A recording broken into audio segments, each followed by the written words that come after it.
Hello everyone and welcome to This Nintendo Life episode 170. My name is NBZ and I am a skater boy now. I skate all day, I skate all night. I'm grinding it out and I'm loving life. I'm joined by Bally, who is definitively not yet a skater boy. I'm not a skater boy, I'm just an Apex legend, honestly. That's pretty much.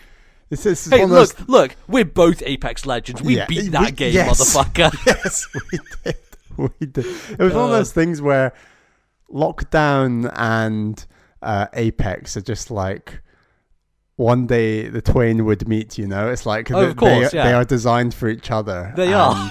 I have gone back down an Apex hole and dragged you in with me, MBZ. As you said, we won a game of duos. It was great. Yeah, so here's the thing. Like, I remember last year, one of our goals was, let's win a game of Apex Legends together. And we didn't do it last year, but this year, we did win together, but we were with another person, right? Yeah. Like, we had another person on our team. And that was after very little practice. It was like season 4 or 3, right? And we just kind of jumped in, played a few games, and then we actually won one, and it was like, wow. Yeah. But then the duos mode happened recently, like this past week, basically. We jumped back in for season 5, and we won, just me and Bally. No one else helping us, no outside resources, just the two of us. So definitively, we can say that we've now beaten Apex Legends. It is done. It's completed. Yeah. I'm not going to deny we got quite lucky. The final group we were up against weren't exactly good at FPS. You know what, Bally? You know what? We fucking won. Don't make excuses. We did it. So I want to win again. That's what I've got the bug now. You got to chase that high, man. Great. But yeah, no, I've been learning to skateboard because my sister. So my sister has been. I've been talking to you about this, but she's in an eternal search for a hobby because she's having like a quarter life crisis where she's like, I have no hobbies. So she basically. I think you as her brother, who is very hobby rich, has you disproportionately represent the population for how much hobby you should have, and you've made her freak out about it, I think. Yeah, I think so, probably. So before the lockdown, before she had to leave London, she bought some skateboards with her friend, her flatmate, and they had to leave them behind. So she's been distraught about this fact she was going to start skateboarding and then wasn't able to bring it with her. So she bought another skateboard, and we have been using it outside in Edinburgh and teaching ourselves how to skateboard. And let me tell you, it's never too late to learn a new skill, because it has been so much fun to just figure out what to do, not fall off, not like bail completely. I was going to say, are your ankles intact? How are your elbows and knees doing? Yeah, they're doing okay. I haven't fallen off yet. She fell off once and like accidentally put her foot under the board and like flipped it and went tumbling, which was, I could see it happening in slow motion as it was happening. It was. So you're just being careful. You're not got tons of protection. You're just going slow, or pretty much, yeah. So there's like some slopey areas by the sea. We're by the sea in Edinburgh, which is nice. There's a really there's a nice walk. There's some really steep hills between yours and the sea, by the way. There are, but we're not going down those because we would literally die. But we walk by the sea, and by the sea there's this new area that's been paved, and it's so smooth. The ground is like, it's a really nice wide section. But mainly we've been practicing on the road because it's lockdown. There are no cars anywhere, so our street is pretty empty, and so there's like side roads you can just go on the road and skate in the middle of the road, and that's really good for practicing because it's not like the narrow paths that you have to walk on the pavement essentially. So yeah, we practiced on that, and then we've done some pavement stuff. I went round a corner. That was very, very impressive of myself to go around a corner. And we've been having a lot of fun with it. Haven't done it in a few days because it's been stupidly windy and there's been rain and stuff, but I'm going to get back out there. I'm going to learn how to skate properly, and I might then end up picking up that Tony Hawk remaster. Oh, you're getting on the train. Maybe, I don't know. I remember liking Tony Hawk stuff back in the day. I never got too into it, but that stuff looks pretty good. Cool. Anyway, we're not here to talk about skateboarding. We're here to talk about video games, and we played quite a few. Lots of stuff happening. Quite a few. So yeah, lots of rich things to dig into. But Bally, how about you tell the folks what the rest of the show will entail as well? We're going to talk about the games that we have been playing. For the second segment, we're going to do some of your emails. And for the third segment, we're going to have a discussion about the Paper Mario announcement, but also sort of wider fan culture and how Nintendo in times have both responded to fan culture positively and negatively often. So I think the Paper Mario series is kind of a series that links to that intrinsically through the last two games we were talking about. So we're going to talk about that game series and a few other series where Nintendo have done some good things and some less good things. Definitely. So yeah, lots of stuff to get into. Let's kick it off, Bally. I was sent a code for What the Golf on Switch, a game that I had played last year because I got a code for it on the Epic Store. And unfortunately, if listeners will remember, my save file got deleted like twice. So I played it on Apple Arcade originally, save file got deleted there. Played it on Epic, save file got deleted there. So I've never actually finished What the Golf. I liked it a lot, but I was like, hey, Bally, you'd be into this. Play it on Switch, see what the version is like, and tell us about it. So you played What the Golf, you finished it. You sent me a code on my birthday, which is a very nice birthday present. So I've played the whole of What the Golf. I think it's really cool. I think what's great about it is it's just throwing so many fresh ideas on a single theme and just iterates on that. And that's just the basis of great game design, in my view. Like that, we've talked about games like Mario Odyssey, where they just iterate on new ideas and throw fresh things at you. But when the levels are so short and actually so easy, a lot of them are quite simplistic. A lot of them are just jokes, really, right? Like, it's just an excuse to make you laugh as opposed to, like, be mechanically rich or anything. Well, the game generally just kind of makes fun of mobile golf games, where we know that there's loads out there where it is to do with, like, swingometers and mini putting games, and this game just kind of takes that and makes fun of it. It's almost implying that all these games are really boring. We're going to be crazy and wacky, and this game is... Yes, it's a, in quotes, golf game, but there's actually very little golf about it when you put all the aspects together. But the speed at which you are seeing new things feels almost unparalleled compared to 99% of games I can think of. Like, it's just constantly throwing new things at you in a really fresh way. And I'll admit that maybe after about 80% of the main campaign, it didn't feel quite as like fresh. Well, it was still fresh and new, but I think I'd had that itch scratched. It didn't feel like it was as exciting in that maybe last 20%. But I mean, still 80% of the game, and the campaign took me maybe like 2.5 hours. I think it's a really cool game that's definitely worth checking out. It's just zany in a way, and references to games like Super Hot and Mario Brothers and Flappy Bird, and the list goes on of all the references that I think are really fun. And it's just zany, it's wacky, and it's definitely worth checking out.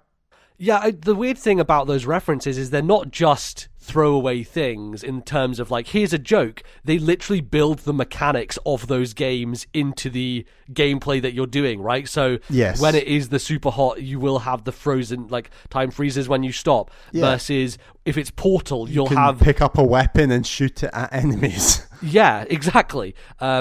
With Portal, you know, the ball will go through one and come out the other. Like, they build everything around those ideas, and they also have like different themes, don't they? So like there will be football ones where you're like trying to go across a pitch with the ball and get it away from these toddlers or like these little kids, like driving ones where you're accelerating almost, and it's just it's really well done, where what you're actually doing in the levels changes so drastically that it really does remind me of like a Mario Odyssey or like a Mario Galaxy 2. Like, it does feel like you are doing completely different things around a very basic theme. And it just works really well. The art style really pops, and the music is zany, and it definitely like switches perspective a bunch as well, right? Because sometimes you'll have a side-scrolling 2D approach versus all of a sudden you're in first person for some reason, right? Yeah, I mean, there's some levels, because I was playing it on the TV, and there were some levels where it told me to pick up my Switch handheld in order to play like the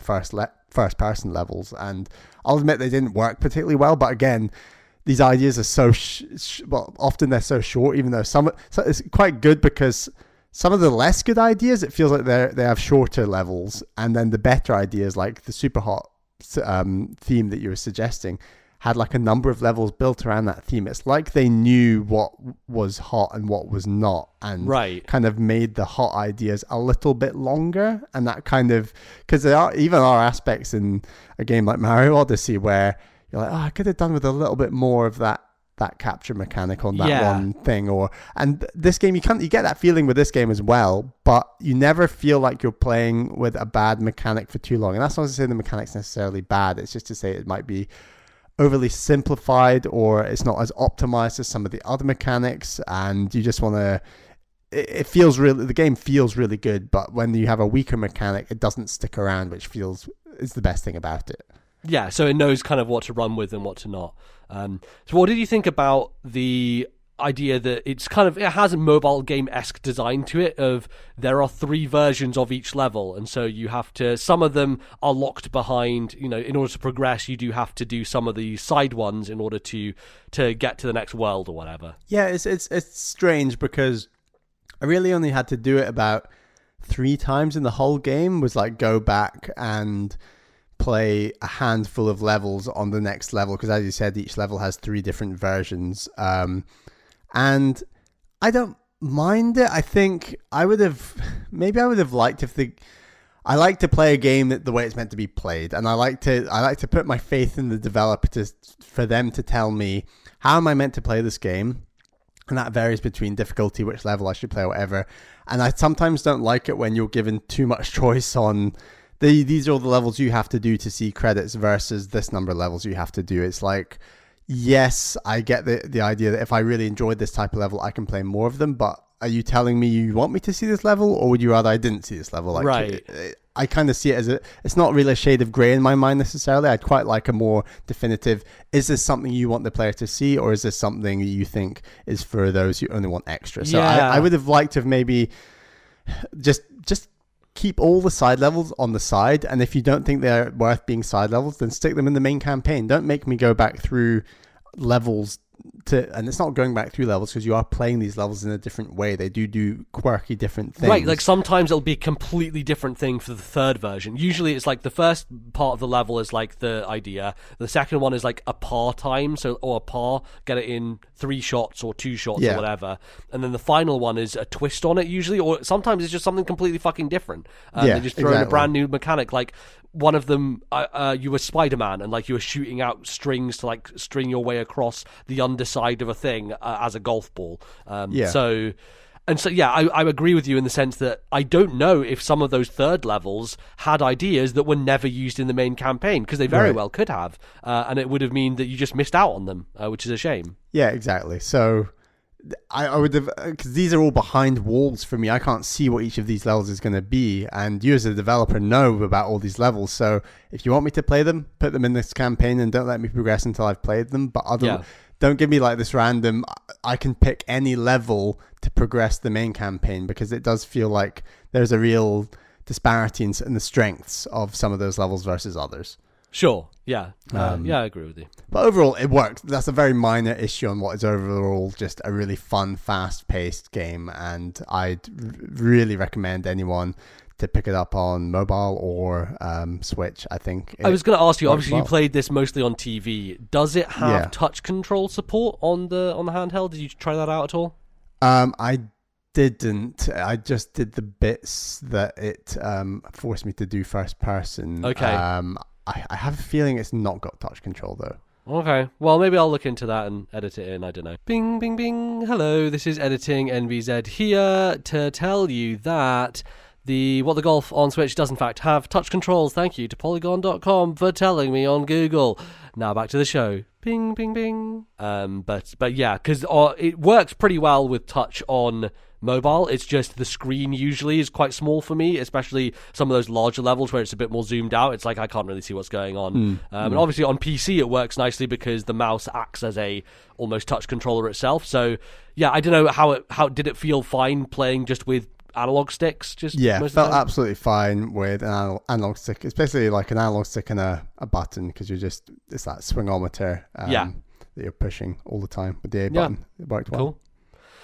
Good stuff. And that's out on Switch recently, so it just came out. Yeah. So very good. Go check that out. Bally, I've been trying to get back into the backlog, right? But I'm talking about like the deep backlog. I'm not talking about like games I missed from 2018. This is a very deep backlog game. This is a game you've been talking about a long time. Yeah, I've been meaning to get to it because like I think I believe I played the first Wario Land during the show, like during the history of the show, and we've gone through, obviously, you played Shake It, I played Shake It, we both played Wario Land 4 at the similar time on the show, a long time ago, I think. Yeah, and so Wario Land 3 is the last Wario Land game that I haven't played, aside from the Virtual Boy one, which who knows if they'll ever re-release that or if I'll ever get to play it. You, funnily enough, have played some of it. I have played a bit of that game, yes. Yeah, when you were in Japan, that's a fun thing. In Tokyo, in Akihabara, and it's good. It holds up, but I only played one level. Yeah, most people say that's the best Virtual Boy game, so I would like to play it. It's a low bar, but yes. Yes, absolutely. So Wario Land 3. If you go back and listen to me talk about Wario Land 2 on the podcast, you will just hear me being very angry at it because I didn't like it at all. I think it's bad. You can't die. You can't die. And here I come to tell you that Wario Land 3 builds upon that foundation, and yet I don't hate it. It's really weird, right? So Wario Land 3 has a lot of things that it does to take that initial idea of 2, build on it, improve on it, make it something a bit more viable. And the ultimate thesis is that Wario Land 3 is a pseudo-Metroidvania.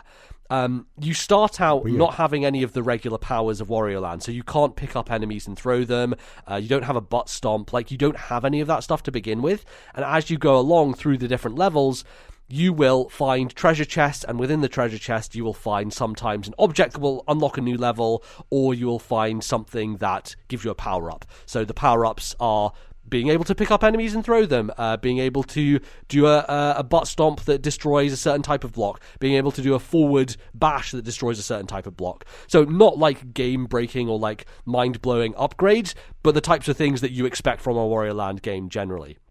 And when I look at the Wario Land series, it's really interesting because you've got the first game. The first game is basically a Mario game where you play as Wario in terms of it's a side-scrolling platformer.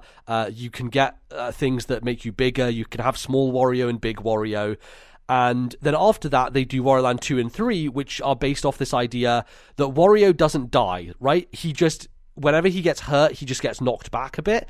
And the levels are based around resetting your progress more than killing you, which means that, especially in boss fights, which still in this game pisses me off so much, you basically have one hit. If you make one single mistake... You were on Skype with me with one boss fight, and it was a right roller coaster you were on. You were saying, I love this, I hate this, I love this, I hate this, and you went back and forth about 3 times. Well, it's because it's a cool idea, right? So the boss fight you're talking about is you fight against this bunny rabbit. I think this boss fight is actually in the second game as well, but you're having a football game against this bunny rabbit, and by jumping on his head, you'll turn him into a football, and then you have to kick him into the goal, but the goal is being defended by a turtle, and you have to basically balance it so that you have the turtle, you jump on the turtle's head so he ducks down so he can't save the ball, but then you have to jump over the ball and knock it in the goal to get it in the right angle, and it's really difficult to do. It's very difficult to get the exact right angle on it, whereas if the bunny jumps on your head,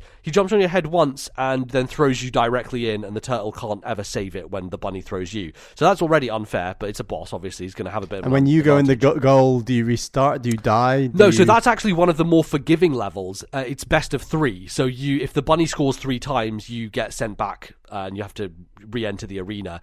And you have to beat him 3 times. But most boss fights, so there's one at the very beginning of the game, which is this Matryoshka doll type thing, where it's standing on top of a bunch of barrels, and it will throw hammers at you. And the way that power-ups tend to work in Wario Land is that if you get hit by a thing, it will affect him in some way. So if you get smushed, Wario will flatten to a little pancake guy, and so he can squeeze through little tiny gaps. So it works with some of the puzzle design. If you get stung by a bee, his head will just blow up to this massive size, and he'll start floating towards the ceiling. So essentially this bunny rabbit, or this Matryoshka doll is throwing hammers at you, and if you get hit by the hammer, you automatically turn into this springy bouncy thing, and you can't have any control, and you automatically spring out of the arena. So you get hit once, and you have to go back through a pipe, go back round, all the way to the bottom, jump back in, fight the boss again. Get hit once again, and the same thing happens. So basically, by quote-unquote dying on bosses, you don't actually die. It just resets your progress by making you walk all the way round again to where the door is for the boss. And I was like, well, this is fucking stupid. Like, I really dislike that approach. But the DNA of Wario Land 2 and 3 is built around this idea of, instead of dying, you just have to waste the player's time. And in many ways, I think it is far worse than if you say... They got rid of the live system for you, MBZ. They heard your call. They were like, don't like lives? We're not going to have lives anymore. We're just going to send you back to the start. It's really bad. But, like, I would prefer, say, fighting that Matroska doll if I had 3 hits, right? If I had 3 hits and I died... but then I would, like, go back to a checkpoint right before the boss. That's fine. And if I had limited lives, whatever. That's much better to me than just non-stop going around in circles, because what it means is some of these bosses are really tough, and it forces you to be perfect with them. You don't have a buffer. There is no wiggle room in terms of, oh, I can just take a hit because I made one accidental mistake. You have to perfect them, which I think just kind of sucks in terms of game design. And, like, I say all these things, like, this idea, the way that it's built, some of the levels are really stupid about it. There's a level called the Town of Chaos, where if you fall down this one area, you have to go back up, knock this barrel really slowly to a window so you can go through the window to get back to where you need to. But as soon as you walk out the window, there's a polar bear there who, before you can react, before you know he's there, will shoot an ice beam at you, and he'll turn you into frozen ice, which will knock you all the way over and back down off the stage again. And you have to go back through it and slowly knock the barrel back into place. So you basically have to have this knowledge that as soon as you go out this door, this stupid fucking polar bear is going to shoot ice at you. And obviously, all these problems, I can mitigate them because of save states. I'm going to tell you right now, if I played this on an original Game Boy, I would not have finished this game. I would have thrown it in the trash and done away with it. But save states made it actually really fun, weirdly enough, right? Like, and it does mitigate a lot of those problems.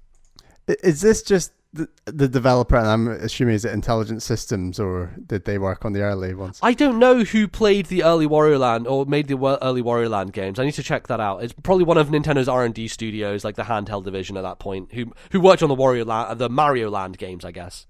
Are they just wanting to troll you then? Like, how do they want the player to respond when you get hit by this ice beam and are sent essentially back to the start of the level? Like, are you meant to go, is it meant to be the same feeling as being killed and having another life? I don't know. Or is it meant to be more annoying than that? Or why would they want to annoy the player so much is what I'm trying to get to. Like, why? I honestly have no fucking idea. It boggles my mind, because especially when you have sections like that, where you know the player has to do this really slow thing again, it's almost like the punishment for making mistakes is just... Again, it's wasting your time, basically. Does it make you want to make a Mario Maker level where instead of having a pit of death, you have a pit that takes you back to the start? I mean, I feel like people... I made a level like that with my pipes once. Yeah. Like, if you fell through the gap, you get a pipe see through. Yeah. I called the level Pipe of Shame. And you get the pipe back to the start of the level, and it turns out I made Wario Land 3. Yeah, well...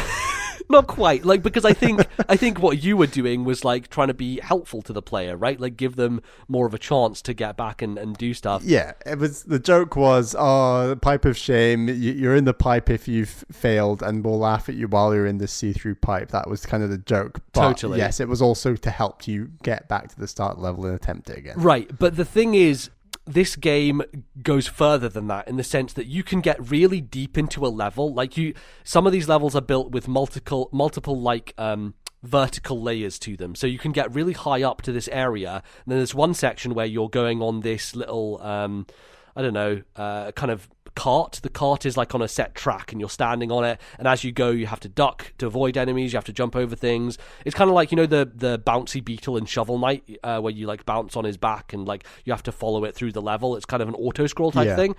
If you fall off, you fall down to the bottom part of the level, and you need to make your way all the way back up to the top. So one mistake, either going all the way across or going all the way back, which meant I was just making save states in the middle of that section constantly. Because, totally. Like, what's the point? Like, it's there's no point to me doing this. It's really, really silly. And you're listening to me saying all this bullshit, and you're like, why do you like this game then? And it's really weird, because I think the game and its overworld and its concept is very cool, that there's a day-night cycle, so sometimes you'll go into a level and you can't get further because only this thing will be available during night versus day, and sometimes that's very stupid and annoying, and sometimes it's like, oh, it's cool at nighttime because all the enemies will be asleep, so you don't really have to deal with the enemies knocking you backwards or whatever. I need to talk about another level that annoyed me because it was very silly.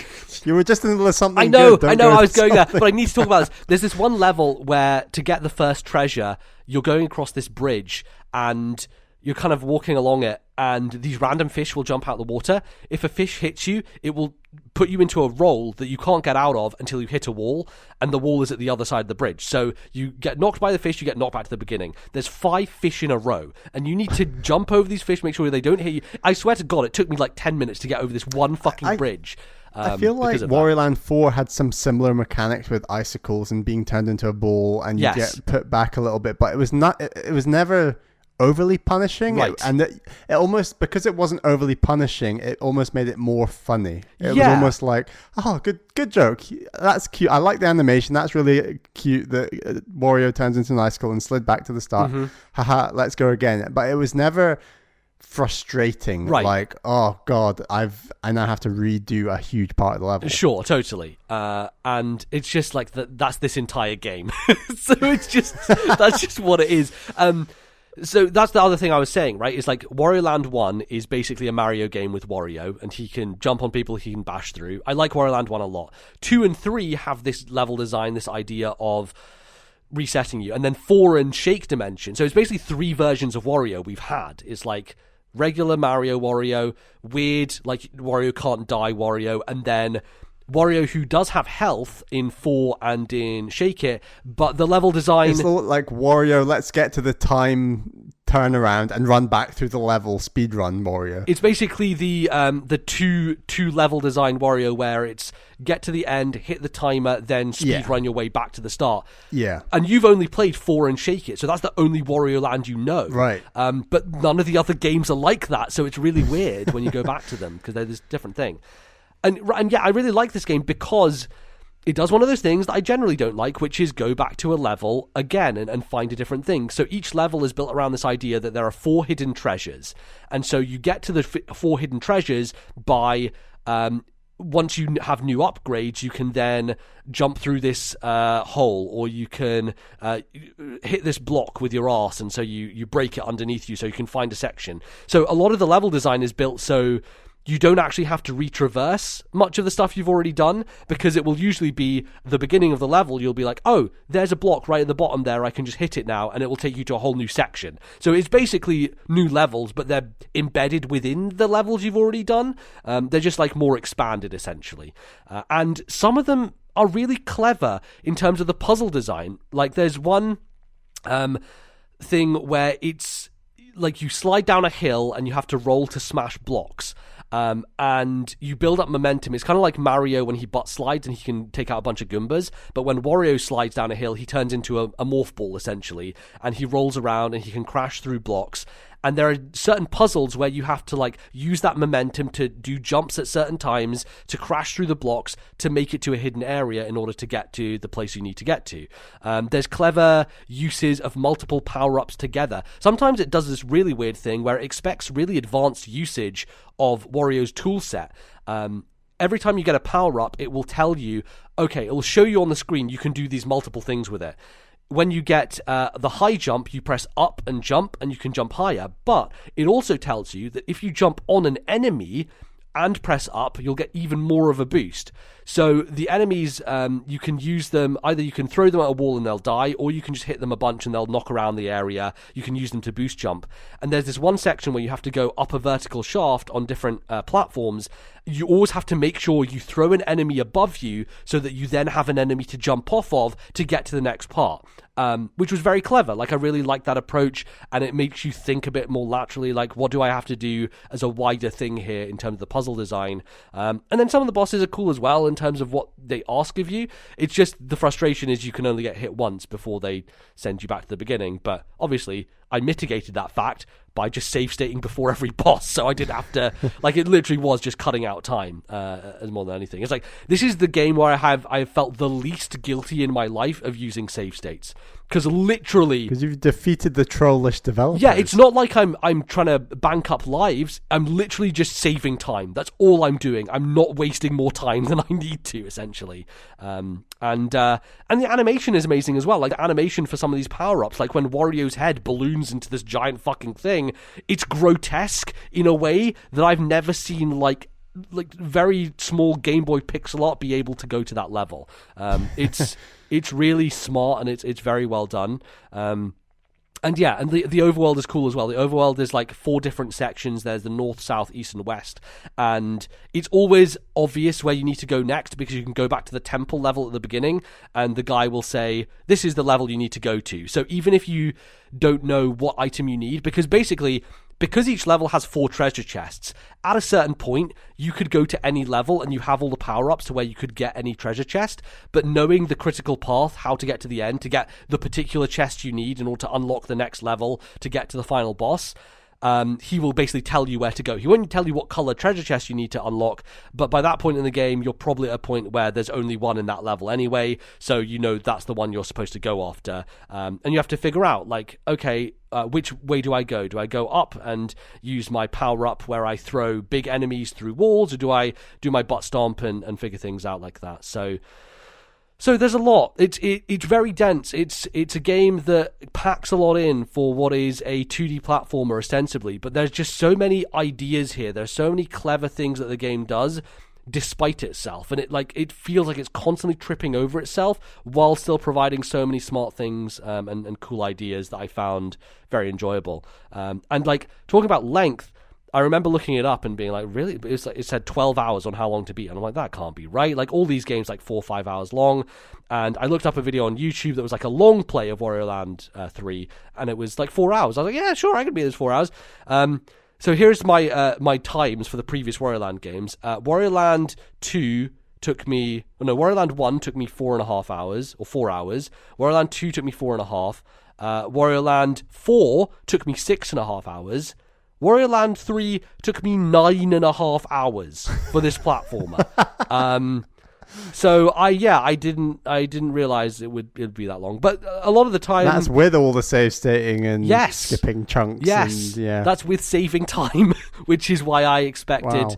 If you were playing this regularly, that you probably would take you probably about 12 hours because of all that's long for like a 2D platformer. It is long, but like, it didn't actually feel that long. I think partially because I was playing it while I was watching Gary Witter's Animal Talking show, like, in the background. So, and again, I didn't have the music up all the way, and I was just kind of going through stuff and finding all the treasures. And yeah, it's definitely a historical curiosity, and I would only recommend it if you have save states, honestly. Otherwise, it will drive you up the fucking wall. Maybe you're not like me, maybe you're fine with that kind of stuff, but this type of thing is like maybe and I know it's probably karma for me banging on about Mario and his live system, but my God, I would take a Mario live system over this any day of the week. Whoa. I need to clip this bit of the podcast. Yeah, I know. It's infuriating. And yeah, I really liked it. It's such a I don't know where to like rank this in my mind of Wario Lands. It's such a weird mess.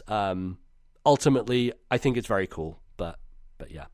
My journey is ended, Bally, for now. The Wario Land game's been defeated. So now Nintendo... I would love a new Wario Land game. Nintendo didn't make another Wario Land game, for God's sake. And please make it in the vein of the latter two. Make it in the vein of 4 and shake it, because I think... It surely would be. Yeah, like, that's the formula. They figured it out, finally. I think Wario Land 4, they finally figured out what Wario Land should be, and I like it like that. So please make more of those. Nice. Cool. Bally, what do you got next?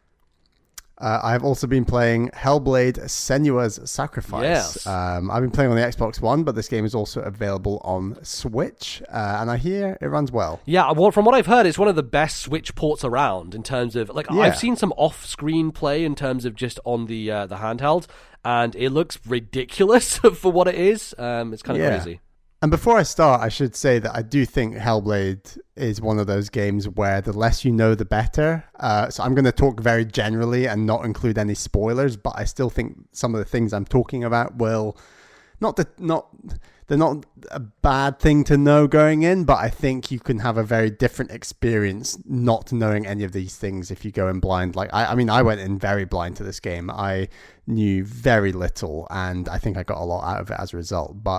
So anyway, that's my little warning. Mm-hmm. But you play as Senua, who is a Pict from Orkney, which I just think is awesome, because how often does Orkney ever get referenced in any game? Never. And Orkney is an island off the north coast of Scotland. It is part of Scotland. And she's returning to Scandinavia, Helheim, to save the soul of her lover, Dillion. So if you've played God of War 2018, there's a ton of Norse mythology in here, and some very different interpretations of a lot of those stories, which I think is interesting. And like, having read a little bit on Wikipedia, and I know you've read the book about Norse mythology, MBZ, but to my knowledge, different. It was Neil Gaiman's Norse mythology, which is, I would highly recommend that. I read it straight after beating God of War, and that was probably the best time to read it, because it was a lot of it was fresh in my mind, so it worked very well. My understanding was that, like, between Celts, Picts, Norsemen, other Viking cultures, there were like different interpretations of a similar group of gods and culture. So like, it's not identical to God of War, but a lot of the aspects and names are the same, if that makes sense. And obviously each individual game does their own thing with the mythology in any case, so it's not to say that it's a one-to-one referential. Mm-hmm. But this game focuses really on psychosis, and it's really interesting because the game warns you right at the start, before in the boot up screen, like, there are depictions of psychosis, just so you're aware, if you have mental health issues, to be aware of these issues going in. And Ninja Theory really went deep on this, where they basically decided, we're going to make a real thing about depicting psychosis in a video game. So they worked with this, and they talk about this in a 20-30 minute documentary that you can watch in the game, that I watched after it. And they linked up with a university, because Ninja Theory are based in Cambridge, and they linked up with a University of Cambridge professor on psychosis. Oh, wow. And a separate professor who was an expert on hearing voices in your head, which is one aspect of psychosis. Yeah, and that's why people say play this game with headphones on the whole way through. Exactly. So on top of this, they interviewed a ton of people who actually had psychosis and asked them to say, what are some effects that you've had? And they then try to depict those through the game. So it was stuff like, a big one is hearing voices in your head. That is a huge one that they really do a lot around in this game. And as you said, like, playing with headphones, and they tell you too at the start of the game that they recommend you to play with headphones. And I did, and it makes a big difference. So hearing voices in your head, blurriness and shapes appearing in the world around you, and then this general feeling of darkness and fear, and a constant fear, like a feeling of constant threat.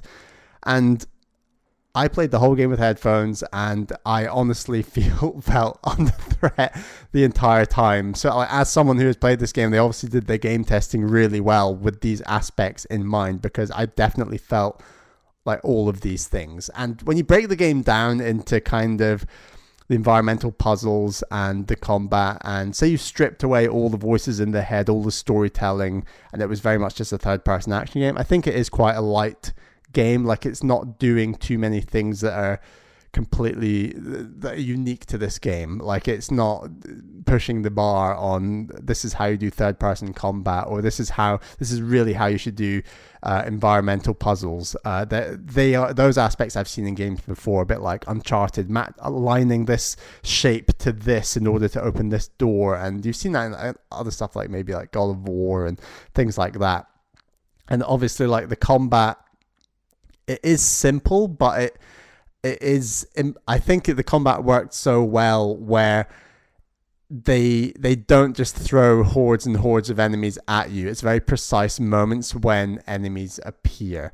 And I should say that the entire world that Senua is seeing, it is in her mind in a way. And when I in the sense that she's like conjuring these fantasy creatures from her. She is conjuring it, and I think the game does a really good job of showing you the environment around you as Senua says it before. Senua sees it before she has visions.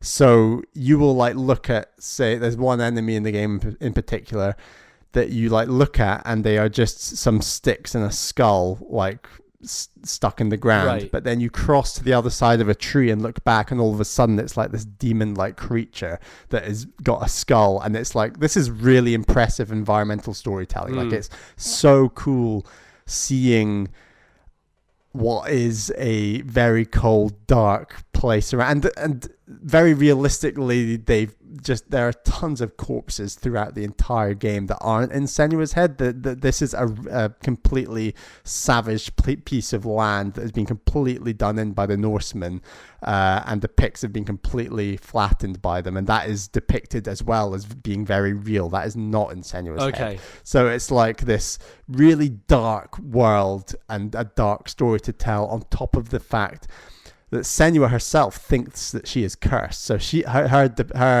how she sees her psychosis is that she's cursed, and it becomes clear that this is also something her mother had and was essentially, tortured, murdered for. Like she's like persecuted for this. So the game does and this is another thing they point out in the documentary, is that they not only want you to feel like Senua experiencing psychosis, they want you to experience the feeling of isolation from suffering from the psychosis, which the game also does really well, where it talks about how Senua has been ostracized from like other Picts and is very much alone in her battle to essentially save the soul of her lover Dillion. And like, you hear a lot more about Dillion, and the way that the story plays out is really, really impressive. I think the final third of the game is both the darkest, most horrifying thing I might have seen in a game, but also was the most gripping part of this game. There's a lot of darkness. There's a lot of things chasing you in darkness. There's a lot of a lot of is an exaggeration. There's some parts that are completely dark and things are chasing you. See, now, Bally, you talk about this, and the audience knows that we are massive fucking scaredy cats, and we do not play horror games. We don't engage in anything that is dark and scary. How did you play this? How did you get through it? Good question. I think there's two things why this didn't make me want to put it down, and that is, one, that the story that they're telling is really, really impressive. I wanted to know what was going to happen to Senua and her saving Dillion's soul. Like, I think the outcome of the game is fantastic, and I think the darker elements come at a later point in the game where you feel like the end is in sight. I think, and I was just like, I need to know. Right. And secondly, I think a fantasy setting, which this very much still is, as much as it's realism combined with visions of fantasy, it still doesn't feel like that kind of Last of Us more realistic modern sense. It feels more detached, and that also made it easier to play. Yeah, like the fantasy kind of obfuscates it to some degree. It's kind of like when I was watching The Witcher, and my sister, they showed, I think we were watching Graham Norton, and they showed a bit of a trailer for it, or like a clip where there's like this Striga, which is like a horrible looking creature. And like, for whatever reason, because it's a fantasy creature, it doesn't scare me that much compared to, I don't know, like a weird ghostly human or whatever in real horror. Totally. And this game is very good at, I felt personally quite detached from that aspect, and that made it much more playable. And I'm worried I've now put you off the game, Amy said, but I didn't mean to do this. But like, no, not necessarily. Like, I've been thinking about playing Hellblade for a while, but I was a little bit reticent just because I know it has a bit of a darker tone to it, and it is, I'm never comfortable playing games like that. I don't enjoy being in worlds like that. If this was a 20-hour game, I would not be happy being in that world that long. Right. I think the fact that it is 8 to 9 hours, it is so focused. I think that some of the environmental puzzles, I think, did get a little bit, okay, I've seen this before. Here we go. A little bit paint the numbers. And like, that's necessarily going to happen when they're making this game that is a AAA visual quality, but on a much Yes. lower budget. So like they only have room to do a few types of mechanics. Like that's why the combat is simplistic. It's why the puzzle solving is going to be this one note thing, right? Totally. And as simplistic as the combat is, it still feels so good. And what is so unique about the combat is the camera is so low, like it's below Senua's hips almost. It is like looking at the backs of her legs kind of low, and it's so intense that you're always locked onto one enemy. And you can never see enemies behind you, but the voices will tell you about the enemies behind you. So a voice will be like, look out, Senua. And then you will press block and you will do the counter parry at the precise time, as long as you press counter at the point at which the voice in your head tells you to essentially look out for the enemy behind you. And I was like, and this kept happening. And I thought, this is fantastic. That's awesome. Like it's taking a very simple combat mechanic, but ultimately turning it into something really cool. And the combat does get tougher. You do get more enemies that know how to counter you to your counters, essentially. And the fact that you have a heavy attack, a light attack, a sprint, a block, a dodge roll, and a physical attack, without any like instructions on how to use them all and piece it together, I think the game does a really good job of ramping it up gradually, where by the end of the game you do need all of them together to kind of counter shields and things, for example.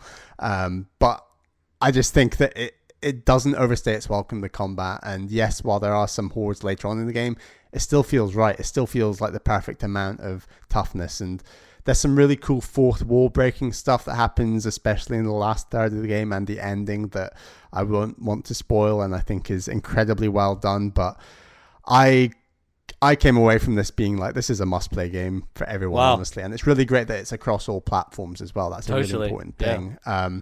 I think the fact that it's 8-9 hours, it is that shorter style of game. I think that some of the environmental puzzles can get a bit laborious later in the game, but I think the combat, the story, the way it tells the story it's trying to tell is very unique. And I think Ninja Theory did an unbelievable job of depicting what they describe as psychosis and making the player experience those feelings, because yes, it was intense and gripping, but in a good way, and I would highly recommend it. And I'm looking forward to the sequel, if that comes. Probably start of next year, I would guess, is when that's likely going to hit. I don't know. I am really curious about that in terms of the scope of it, right? Because I think a lot of what you're saying here, its strength is that it is tight, that it is lower scope, versus now Ninja Theory, they're owned by Microsoft. They have all the money they need to make whatever game they want. If they want to go bigger, longer, 15, 20-hour game, they have to scale down the kind of psychosis horror aspects, in my view. Like if they want to depict another shorter, intense experience, that's fine. But I agree. I'm wary that they can put out something that is as tight a knit package and unique experience again, because I think it's quite hard to do that twice. Definitely. Cool. But yeah, definitely recommend checking it out, and I look forward to you giving it a go, MBZ. Yes, at some point I'll play it. Cool. Well, there's a couple things that I've been playing. One of them is one of the new games on the Super Nintendo Online for the Switch, which is called Operation Logic Bomb. And those just got added on the 20th of May, so they're recently new additions. I'm trying to get Bally to play Wild Guns with me, which we'll probably play sometime this week. Yeah. And yeah, I kind of like the fact that Nintendo are saying, here's this random game you've never heard of, play it. Because I think we both had the wariness of, well, you know, there's no more virtual consoles, so they're not going to get any to these deep cuts. But it seems like all they've been putting out is random deep cuts for the most part. Who would have seen this coming? Yeah, I don't know. It's weird. But I think it works because, like, they showed the trailer for all these games, and I was like, oh, that's like a top-down kind of Contra-y style shooter. So I picked it up, and I played it one evening, and then I finished it the next morning. And it was a lot of fun. So it's basically, you play as this soldier, you're going around shooting robots and aliens. There's no real dialogue or story. They do these weird things with the cutscenes where you enter these terminals, and it will show you, like, security camera footage from, like, a day ago or like 2 hours ago or whatever. It doesn't have a time frame, but it'll show you this weird robot who comes along and just murders all these scientists, and then later in the level you'll fight that robot as the boss. So it's cool cool like environmental storytelling for a Super Nintendo game. And yeah, you get some really cool guns. I think that was the thing that really struck me about it was you get a gun that bounces off of walls and like does rebound, so you can be standing around a corner and just rebound your bullets off of the wall, and it will take down the turret that is sitting there, or take down the robot. There's a flamethrower that's really powerful. There's obviously a spread gun that you have, and it's not like Contra where you like lose these. You have them the whole way through, and yeah, it's just, it took me maybe hour and a half total to go through. Had some tricky bosses, but like obviously I can rewind with the functionality of Nintendo Switch Online. And is that functionality quite smooth? Is it work all right? Yeah, very, very smooth. Well, actually, it's not as smooth as the Mega Man Legacy Collection, because when I picked this up, I was trying to just press the L button, which in Mega Man Legacy Collection, you basically just hold the shoulder button and it will automatically start rewinding, versus this, where to make a save state on this, you have to just click the two shoulder buttons together, and it will bring up the screen, which is like, create a state, load a state. If you hold those two buttons, it will bring up a little bunch of boxes at the bottom, almost like different frames, and you can just kind of scooch it back however many sections. So it's not quite as... a little bit clunky. But it's a little bit clunky, but it's way better than like the Super Nintendo Classic approach of doing it. Oh, yeah. So, yes. So you're not holding like a single trigger and rewinding, you are doing multiple inputs. You are doing, yeah. So yeah, like that. It's fine. It doesn't really get in the way, and it was cool, and yeah, I really enjoyed it. I thought it was very clever. There's like some other weapons. You get like bombs. There's a really cool power up, which is like a ghost version of you, so you just plant it down and all the enemies just start walking towards him and start attacking him instead, and you can just go behind them and just start shredding them.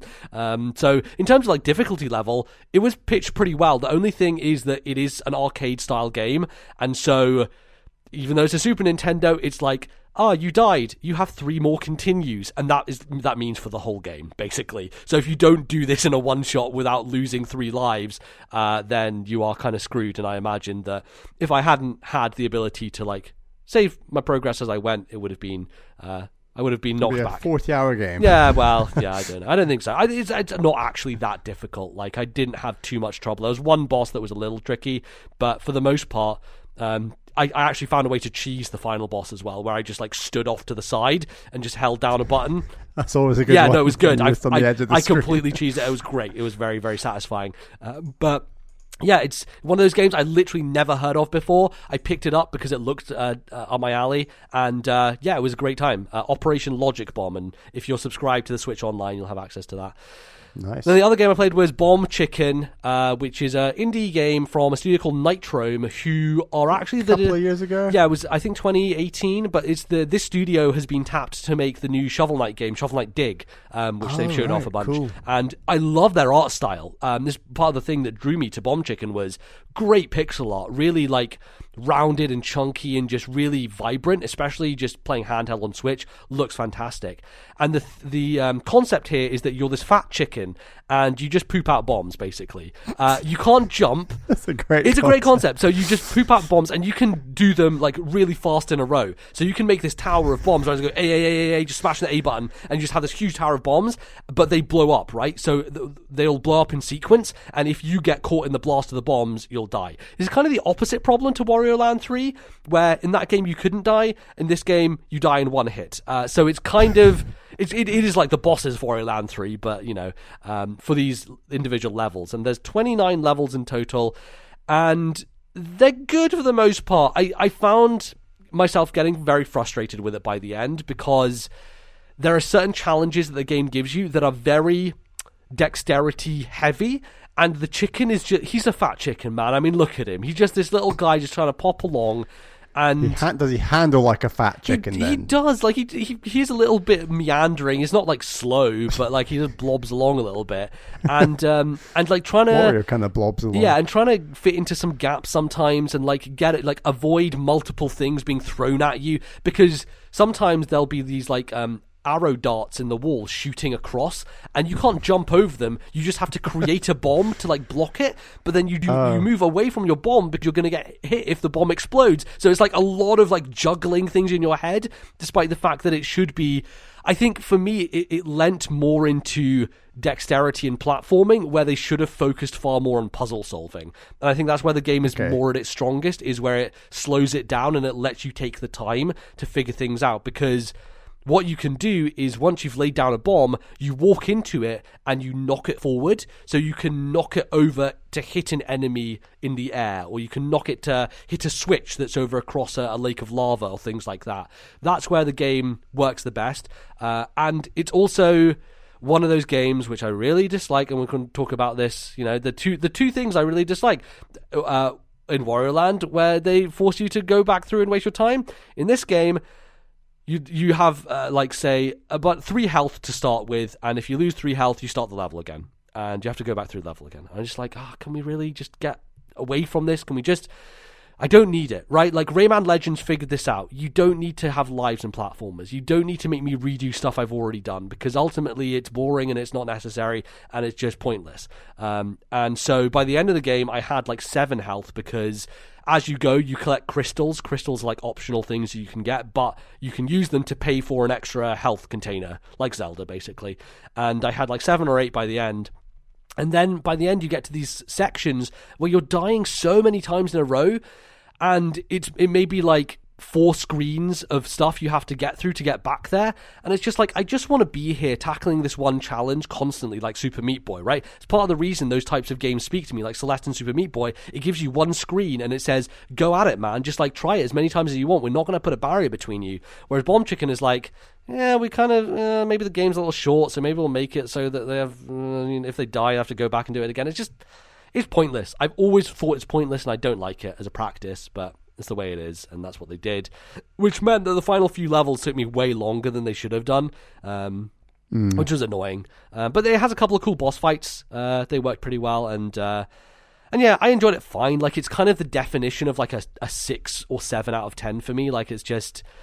It's some really cool things, but it's held back by a bunch of frustrations. And I got it really cheap. It was on sale, and I also had £2 in eShop credit, so I think I paid £3 for it, which, it's a neat game to check out, but I wouldn't throw it up there with my favorite games on Switch or anything. It's fine. It's fine.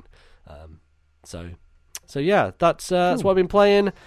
We are going to take a break here. We'll come back after it, though, with some of your emails. Don't go anywhere. We will be right back.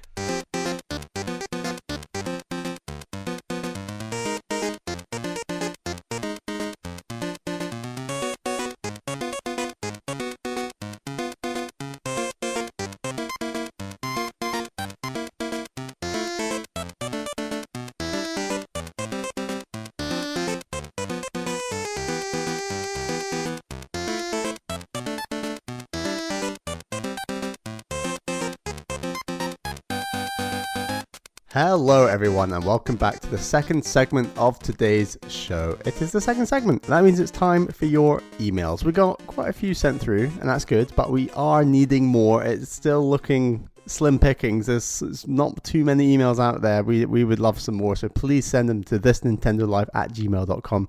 That is ThisNintendoLife@gmail.com. We would really appreciate more emails. It's a great segment. We like to do it. So our first email is from Carolyn Poznan from the internet. Hello, MBZ and Bally. Great show as always. I listened to podcast number 168, and as you requested for questions, I will put this one to both of you.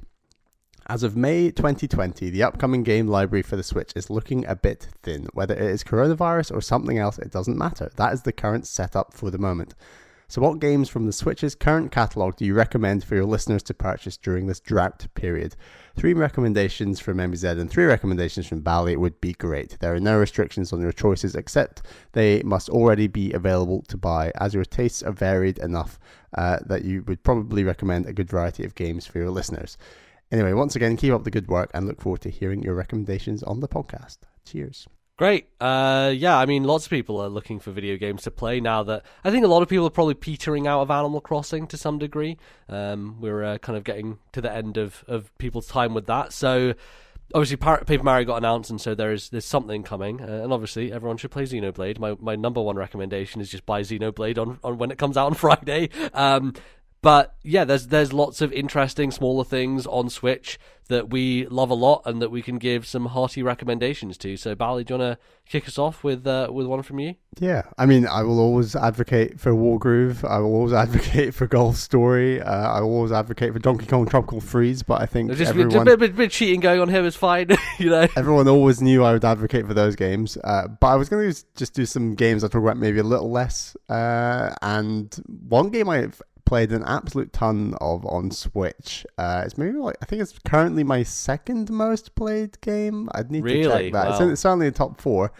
Is Rocket League, and I think it runs really well on Switch. I think it's one of those games where it's a very low, it's easy to pick up, but very hard to master kind of game. And I think that you can really get enjoyment from that curve, a bit like you learning to skateboard, MBZ. It's kind of like, sure, yeah, you totally. enter it and you think, this is really hard. I'm not even making contact with the ball. But if you persevere, you genuinely get better, and you end up to the point where you're flying through the air, taking balls out of the sky. And I think it's just a really satisfying learning curve that you can obviously play online if you have Nintendo Switch Online, and play unlimited. It's definitely the other good thing about it is that because it's cross-play with everybody, you don't have to worry about there being like a small audience on Switch for it, or not many people on Switch playing it. There's loads of PC people, Xbox, PlayStation people all playing Rocket League still. And you can go in there and show off your Samus Aran gunship car, and they're going to look at you and think you're just the hottest shit in town. So I think it's definitely worth playing online with the Nintendo flag flying. Yeah, with the Mario and Luigi caps, all that stuff. That's a good one. And I've played a bunch of Rocket League on Switch as well. Obviously nowhere near as much as you have, but it's a good recommendation because it came out quite early in the Switch's life cycle, and I think people just forget it's on there. But it's always a good one to go back to and remember, like, oh, hey, you can... And, like, I don't know what the single-player stuff is like, but there's a lot of training mode stuff, and you can obviously do local multiplayer against each other, like you and Caroline, I know, have played a bunch. Honestly, the bots, I find playing against bots is very satisfying. I do play against Caroline, and we'll play with 2 bots each on our teams, 3v3. But I would be very satisfied just playing bots on like normal and hard, and get a lot of that out of that game, even if I didn't play Caroline. And they do have like weird variations, like the basketball mode or the ice hockey mode and stuff like that. Yeah, which I remember. I like my vanilla. I'll admit. Oh wow! Surprise! Like, they're worth checking out, I think. Cool. Yeah, so I was coming at this from the perspective of like, what's a game that you can really sink time into and just endlessly play in this era of just wanting to lose yourself in a video game? And Dead Cells is the first one that came to my brain because I played so much goddamn Dead Cells earlier this year, and I need to pick it back up again. It's so good. It's one of those games where I pick it up and I'm like, all right, let's just play 5 minutes, and it literally takes an hour for me to put it down again. It is unbelievable at just taking hold of you and not letting go. And the thing about it is it's run based, it's a roguelike, so it's very easy for you to just roll in there, do a run, die, and then just put it down again and pick it up later and do another one. And it's got a really good progression system in terms of all the different weapons that you can find, and they've been adding new stuff. They put out the Bad Seed DLC earlier this year, which I bought and downloaded, which adds a bit more variety to the start of the game. And instead of going down the same path every time, you have like other paths that you can go down, bit more variety in enemies and different locations that you can go to. But it's one of those that no matter how I play it, no matter what weapon I choose, I always have a good time. I always have something different and interesting to learn. And there's definitely like weapons I prefer. There's ones that I will lean on far more often. But it has just such a wide variety of play styles and approaches, and feels a dream to play. And I think the best thing about it is that they have been updating it and kept changing it, because when I first played it, back when it came out, it was way too hard. Like, I enjoyed it a lot, but it was punishingly brutal, and they rebalanced the difficulty to make it so that if you just want to go through it on the regular mode, you can pretty much beat it like very, very quickly. I think it was my 3rd try I beat it after I came back to it earlier this year, and that felt great. And after that, you can put up the difficulty if you want to, and I've gotten so close to beating it on Boss Cell 1, which is like the difficulty up. I've died on the final boss like a couple of times now, but boy, That game has so much replay value. It is just an endless hole you can fall into. Dead Cells, I cannot recommend highly enough. Nice. Bally should get on Dead Cells at some point. Yeah, no, I think it's on Game Pass actually. I've got another. Well, I think there's a roguelike. This is a roguelike. It's a little more brutal, I guess, in some ways. Sure. And it's a game didn't talk about a ton, but that's Bad North. So it's this roguelike RTS, sort of very small scale. You literally have a maximum of 4 units, and you're controlling 4 Viking units, and they're bow and arrow, sword and shield, pikemen, and you can have an extra additional unit of one of those types, and you're just trying to face off against hordes of Vikings coming to your island, and you're defending your island against these waves. And you then move on to the next island, and you keep going until the end of the game. And like, I think if you want to do a successful run start to finish, I think it's 3 to 4 hours, maybe a little less than that, maybe like 2 hours. I think it's 2 hours, because I did a lot more runs because basically I sunk about 25 hours into this game in the space of just a few days, and wasn't expecting to at all. And it's like that, what you're saying, is you sit down, you want to play, and I didn't want to stop playing until I got to the end of that run. Like, it just like grabs hold of you, right? Exactly. And I'm generally not massively into roguelites or roguelikes, and this is one of the first that I actually played, and I absolutely loved it. I think it's just that the loop is very strong. Like, you want to upgrade your units. Like, each unit has like a leader's name, and you're like, oh, I don't want my leader to die, and you pick up the new units on different islands, and then some of the waves you get near the end of that game are really brutal. And I've still not beaten this game. I got to the final island 3 times, and I died all 3 times, but one of those times I got very close, but then I just couldn't quite muster it, which was very upsetting. But it's a game I'd love to like go back and just absolutely nail that game till the end. Have you checked to see if the developers have maybe patched it to make it easier at the end or anything like that? I know that there's like Jotun, a DLC. It's like, the game Jotun, so right, because they also made Jotun. So they added him into that game. I don't know in what way, what capacity, but I imagine there might have been some rebalancing in and around that as well. So yeah, could be one for you to jump back into and check out again. Yeah, and I should say, like, my only kind of vague experience of RTS, I mean, I might have played like a couple of RTSs on my PC a long time ago, a game like Praetorians, which was just like a play on Age of Empires, I guess, but obviously not as good. And after that, I'd not played anything RTS related until a game like Pikmin, which is very loosely RTS related. Sure, so if you have very little experience of RTS, I think this is still like really good, because it's very simplistic and easy to pick up. So yeah, Bad North.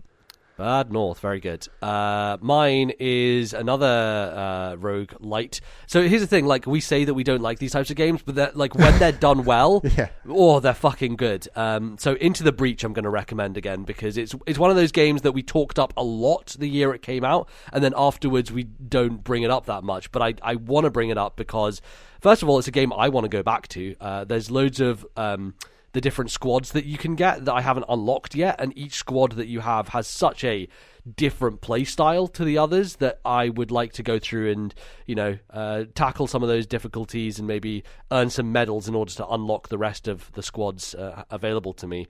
But it is basically a turn-based tactics game where you have 3 units, and the objective is less to defeat all the enemies, it's more to save the buildings and survive a limited number of turns. So there's just so much crazy ways in which you can interact between the enemies and your own unit, and like pulling off these crazy things in one turn, and just the synergies that take place between all the options that you have.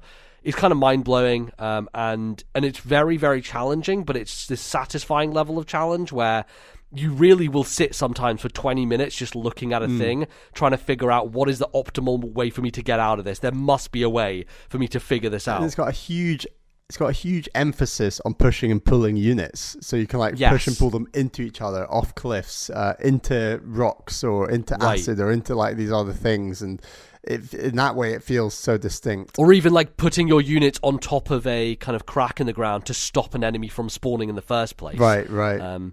It's all about controlling where things are more than defeating them, more than like taking out all the HP. It's more about, okay, how do I move this guy away so that this turn he doesn't shoot and kill that building in one shot, essentially. Yeah. And it's a game that gets pretty hard pretty quickly on the right mode. It does. But again, it's quite short to play all the way through if you just want to do like a run, which is nice. I think I actually beat it my very first time playing it, because I played on easy the first time, and I literally beat the game first time. But that's not where the interest and the challenge lies, because as you start playing it on different difficulties and start using different teams and figuring out their synergies, it just becomes so rewarding, and such a great game. And it's nice because you unlock new teams as you go, and they all act very differently to each other. Whereas like a game like Bad North, you literally start with absolutely nothing if you get a game over, which is interesting, but it works for that game respectively. It's why I tend to like the roguelite kind of aspects more, in terms of there is some sort of like... Roguelikes is very punishing. It's literally no progression. I think roguelites are a lot more common than roguelikes. Like they are, definitely. I think Bad North, there's not a ton of strictly roguelikes where you are carrying over literally nothing between runs. Right. Yeah, exactly. The very few of those exist, but yeah, I prefer a little bit of progression to keep a carrot on the stick for me. So I feel like I'm getting something for investing all this time in, because otherwise it's like, oh god, I put 100 hours into this game and I don't know if I mean, like, you get better at it. Obviously, it's more like it is not like shown to you in any sense.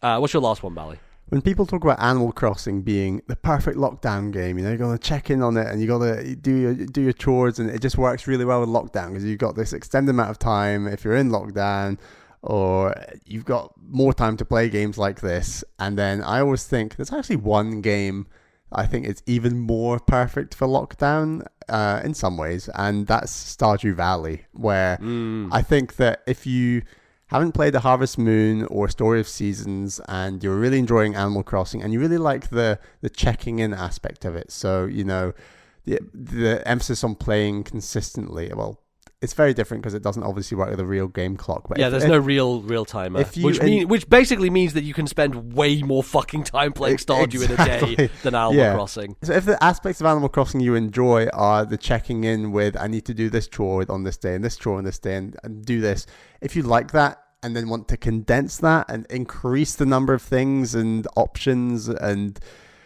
people you can speak to in a town, then I think Stardew Valley is the perfect game. It is just so well designed. The setting is incredible. The interactions with all the people in Pelican Town are so well written, and the whole farming loop, you really do have the ability very early on to almost choose what you want to do and how, and I think you get the most out of it if you do a little bit of everything, and most people will tend to try and do a bit of everything, which I certainly did, and I've sunk a good 60 hours at least into that game very, very fast, and it's that each day roughly takes about 20 minutes, so you find yourself playing a lot of days back to back, and all of a sudden the day has gone in real life, and you're like, wow, okay, right, yeah, this is a thing. So I couldn't recommend Stardew Valley highly enough if you still haven't picked it up. If you like Animal Crossing and you're on the fence, just do it, because I think you will probably love it. Yeah, and the interesting thing is one of my favorite aspects of Animal Crossing is kind of cribbed from Stardew, with like customizing your island feels like customizing your farm, because when I was playing Stardew, I was like, oh, actually, this kind of free-form ability to place buildings wherever I want, or like figure out where my plantations are going to be for all of my different crops and stuff like that was great, because you kind of have your own setup and it works for you, and that's kind of the way you want to run it. And I do wish Animal Crossing had an easier system of moving buildings like Stardew does, where you just like go to the person, you're like, okay, and then you just move it around a map and just dump it down, and it's very easy to like scooch things over and stuff like that. But Stardew Valley was built from the principle of how can we improve Harvest Moon Story of Seasons. Like the whole idea is that inventory management is better, building management, like you said, moving them around is better, like all these things are massively improved. So if, say, you can do like lots of crafting in a very short space of time, for example, things that would normally take a long time in a game like Animal Crossing, where Nintendo just don't always think in the right headspace when it comes to quality of life. Don't get me wrong, Animal Crossing New Horizons has improved on 90% of some of the things that it is by far the best Animal Crossing, and I think I can say that unequivocally now. But Stardew Valley is still a much more streamlined experience in terms of ease of use, inventory management, getting around, mining. Like it's very easy to deal with your inventory, and the version on Switch is very good, runs really well, and couldn't recommend Stardew Valley enough. One of my favorite games of all time. Fantastic. And then the last one, it wouldn't be This Nintendo Life if we didn't give a plug to good old Bertel Horberg and his little games. Oh, you got to. Mechtermination Force. If you have not bought Mechtermination Force on the Nintendo Switch yet, what are you doing with yourself, quite honestly? So this is a boss battle game. If you like Cuphead, you'll probably like Mechtermination Force. It is, you fight giant robots, there's platforming. A lot of the time you're platforming onto the giant robots as you shoot them.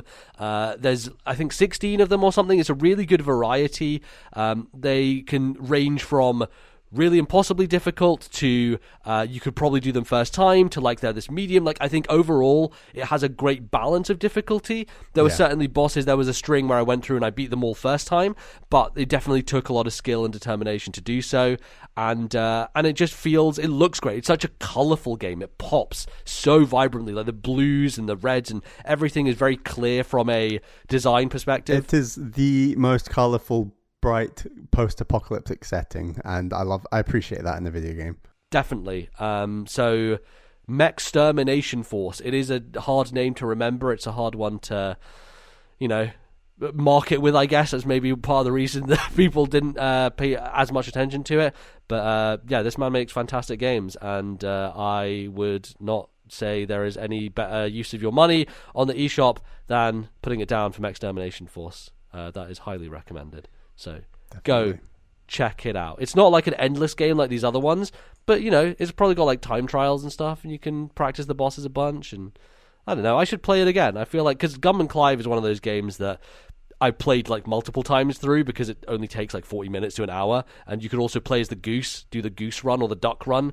That was fun. So yeah, play Mechtermination Force. You could play as the guy with a spear. Oh right, yeah, that was a tough challenge for sure. Great. So those are some recommendations. Go out there, spend money on your Switch if you have it. Enjoy. It's a good time to pick up games on Switch. Our next email is from Atari Alex, who says, Dear MBZ and Bally, what are your favorite game studios based on name alone? And if the two of you opened an indie dev company, what would you name it? Oh, interesting challenge here. We're going to have to come up with this on the fly, Bally. So name alone is interesting, right? Because you just don't take into account the video games. You just take into account, how does this sound? Does this sound cool? Do I like it? The first one that always comes to my mind is Drinkbox, and I don't know why. I was literally about to say, Drinkbox is a great name. I don't know. It's weird because it's not like do Americans say juice box when they drink, but Drinkbox are Canadian, so I don't know how... You're opening all sorts of rabbit holes. I don't even want to get involved. No, let's not go down those. But I wouldn't call like a Ribena. You remember when we were younger and we had like... We'd call it a carton. It's a carton. You call it a carton, yeah. A juice carton or something like that, right? Juice, and like carton. Drink box is like... It's kind of that thing. Maybe that's what Canadians call that thing. I don't know. Because for us, it's not something that would be in our parlance. So I look at it and I'm like, I don't know, that just kind of works. Yeah. It sounds good. It looks good. I like their logo. Their logo goes well with their name. Yeah, they're one of my favorites. And I can't really articulate why. It's nice. It's a good name. It's silly. I like silly names. First of all, I think the indie developers are leagues ahead of like the big corporate developers in terms of names. Sure. I think, don't get me wrong, there are some good big corporate names. I think Naughty Dog is great. It's just like it's very weird and random. It's weird. Yes. It evokes cheekiness. It kind of makes you think, what dog? And did they name it after like dogs in the company or something? I don't think so. I don't know. I have no idea how. And then the other one that's big and corporate I actually really like is, I know it's now Activision Blizzard, but Blizzard. I just think Blizzard is a great, if your games are based around kind of magic, like World of Warcraft and something from those games like Ice, Blizzard. I just love that idea. But like I said, I think indies have it way stronger, and I really like yacht club games. It's like a yacht club.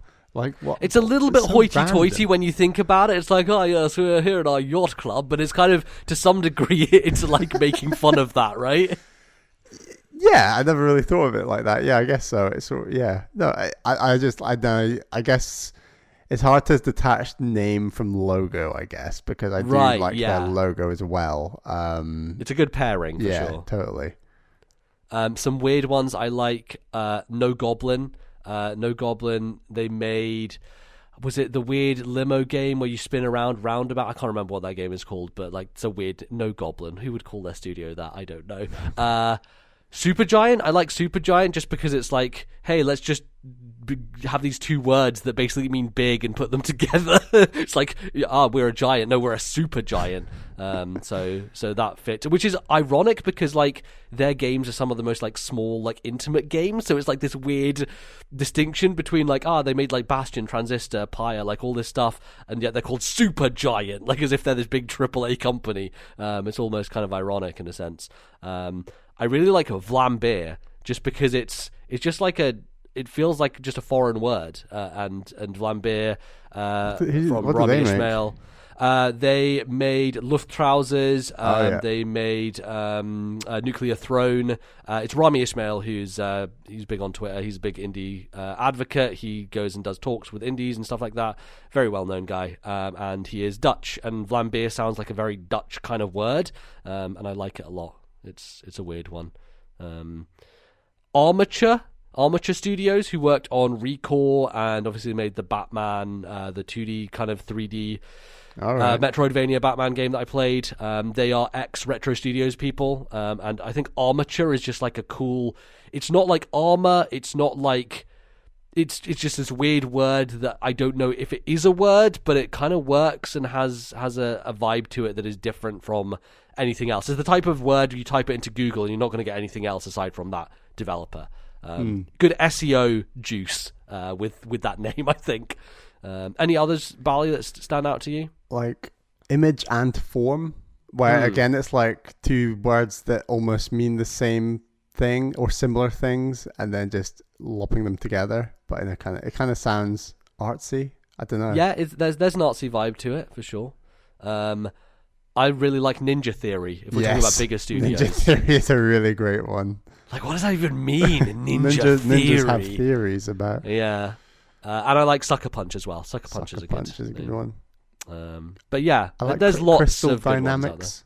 Oh yeah, that's a good one. Didn't think about. I love Crystal Dynamics. What a fucking name! Like, so the thing with game studios is often they'll just take two random words and smash them together, and I never know if that's like. Because you think about what is the philosophy? Is there like a message they're trying to get across, or did they just choose? Did they look at their desk and be like,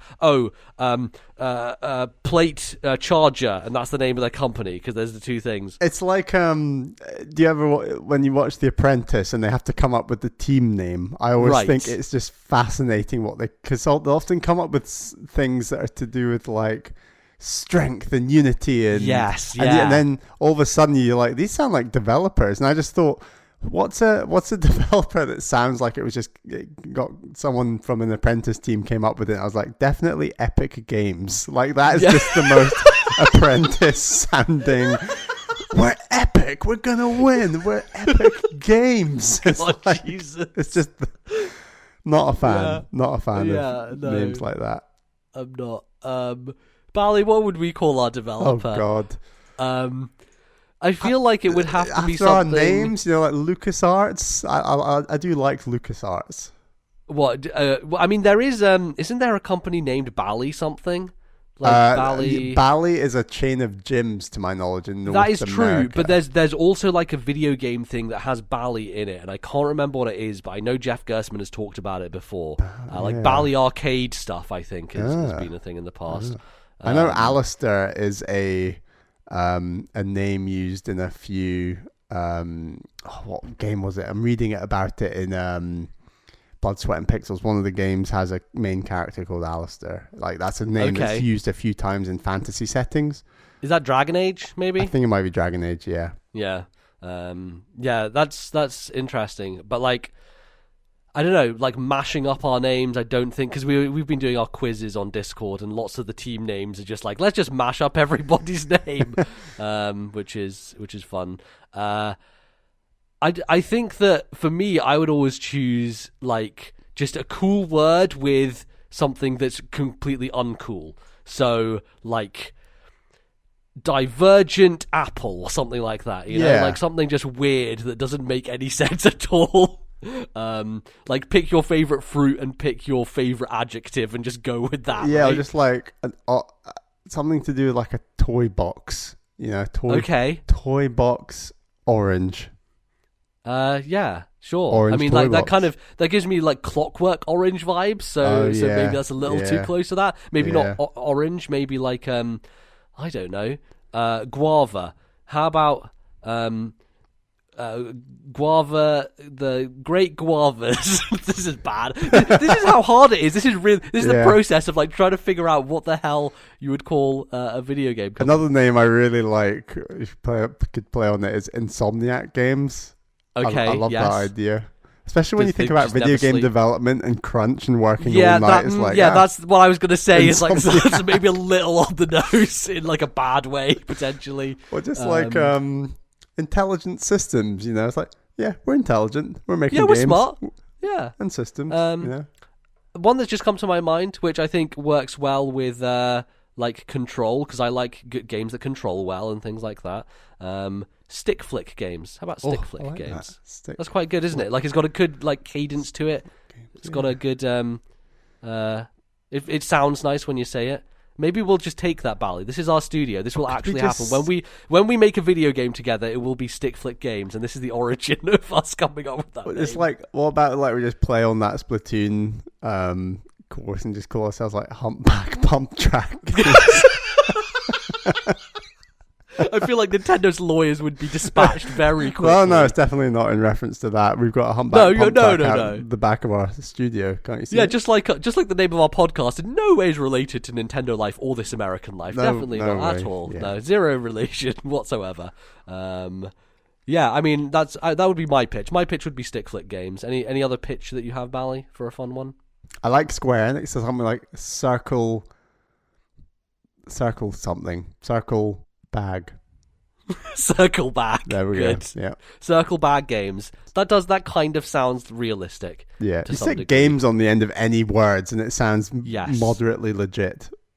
I think stick flick could stand on its own. Maybe sounds a little weird, but like putting games on the end gives it a bit of a like, or like studio, stick flick studios. Like that sounds a bit fluid.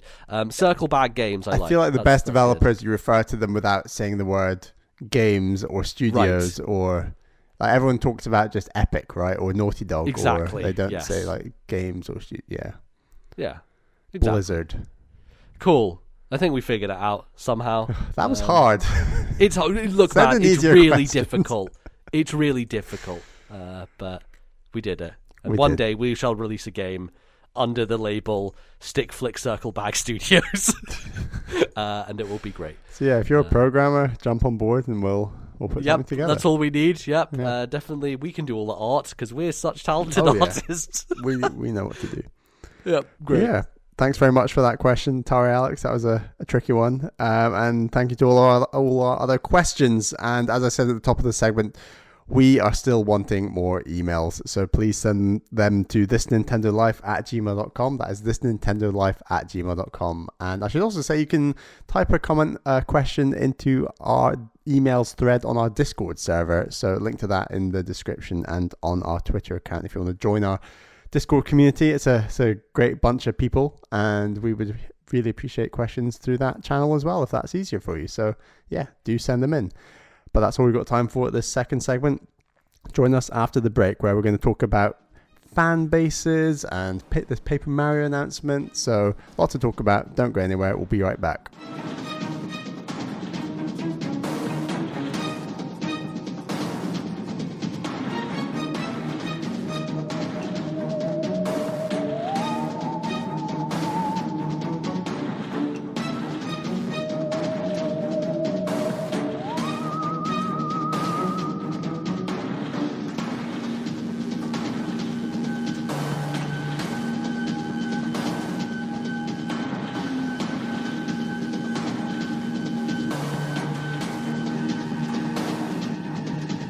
All right, folks, welcome back to the third part of the show, the final part, the final countdown. We're going to be talking about Paper Mario, fan reaction, fan culture with Nintendo games, and what we think of everything that's happening around Paper Mario and other Nintendo games that have had backlash potentially. This game, which could potentially have backlash depending on its predecessors, how it looks in previews and things like that.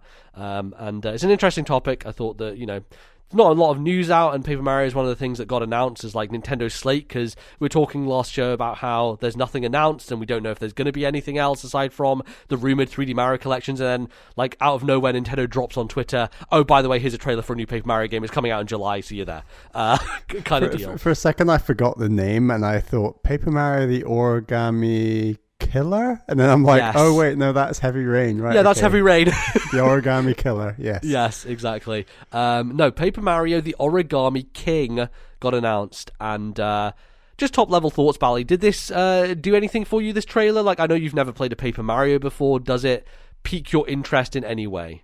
Yeah, I mean, it looks vaguely interesting. Like, I think that I've always been interested in Paper Mario. I like the idea of this action involved in the RPG combat. I think that's like a cool, unique thing about the Paper Mario RPG kind of games, is that they have that element of action. So I don't know if I saw much of that in the trailer, but I'm intrigued. I would need some pretty good reviews and good things said about this game, I think, to pick up personally.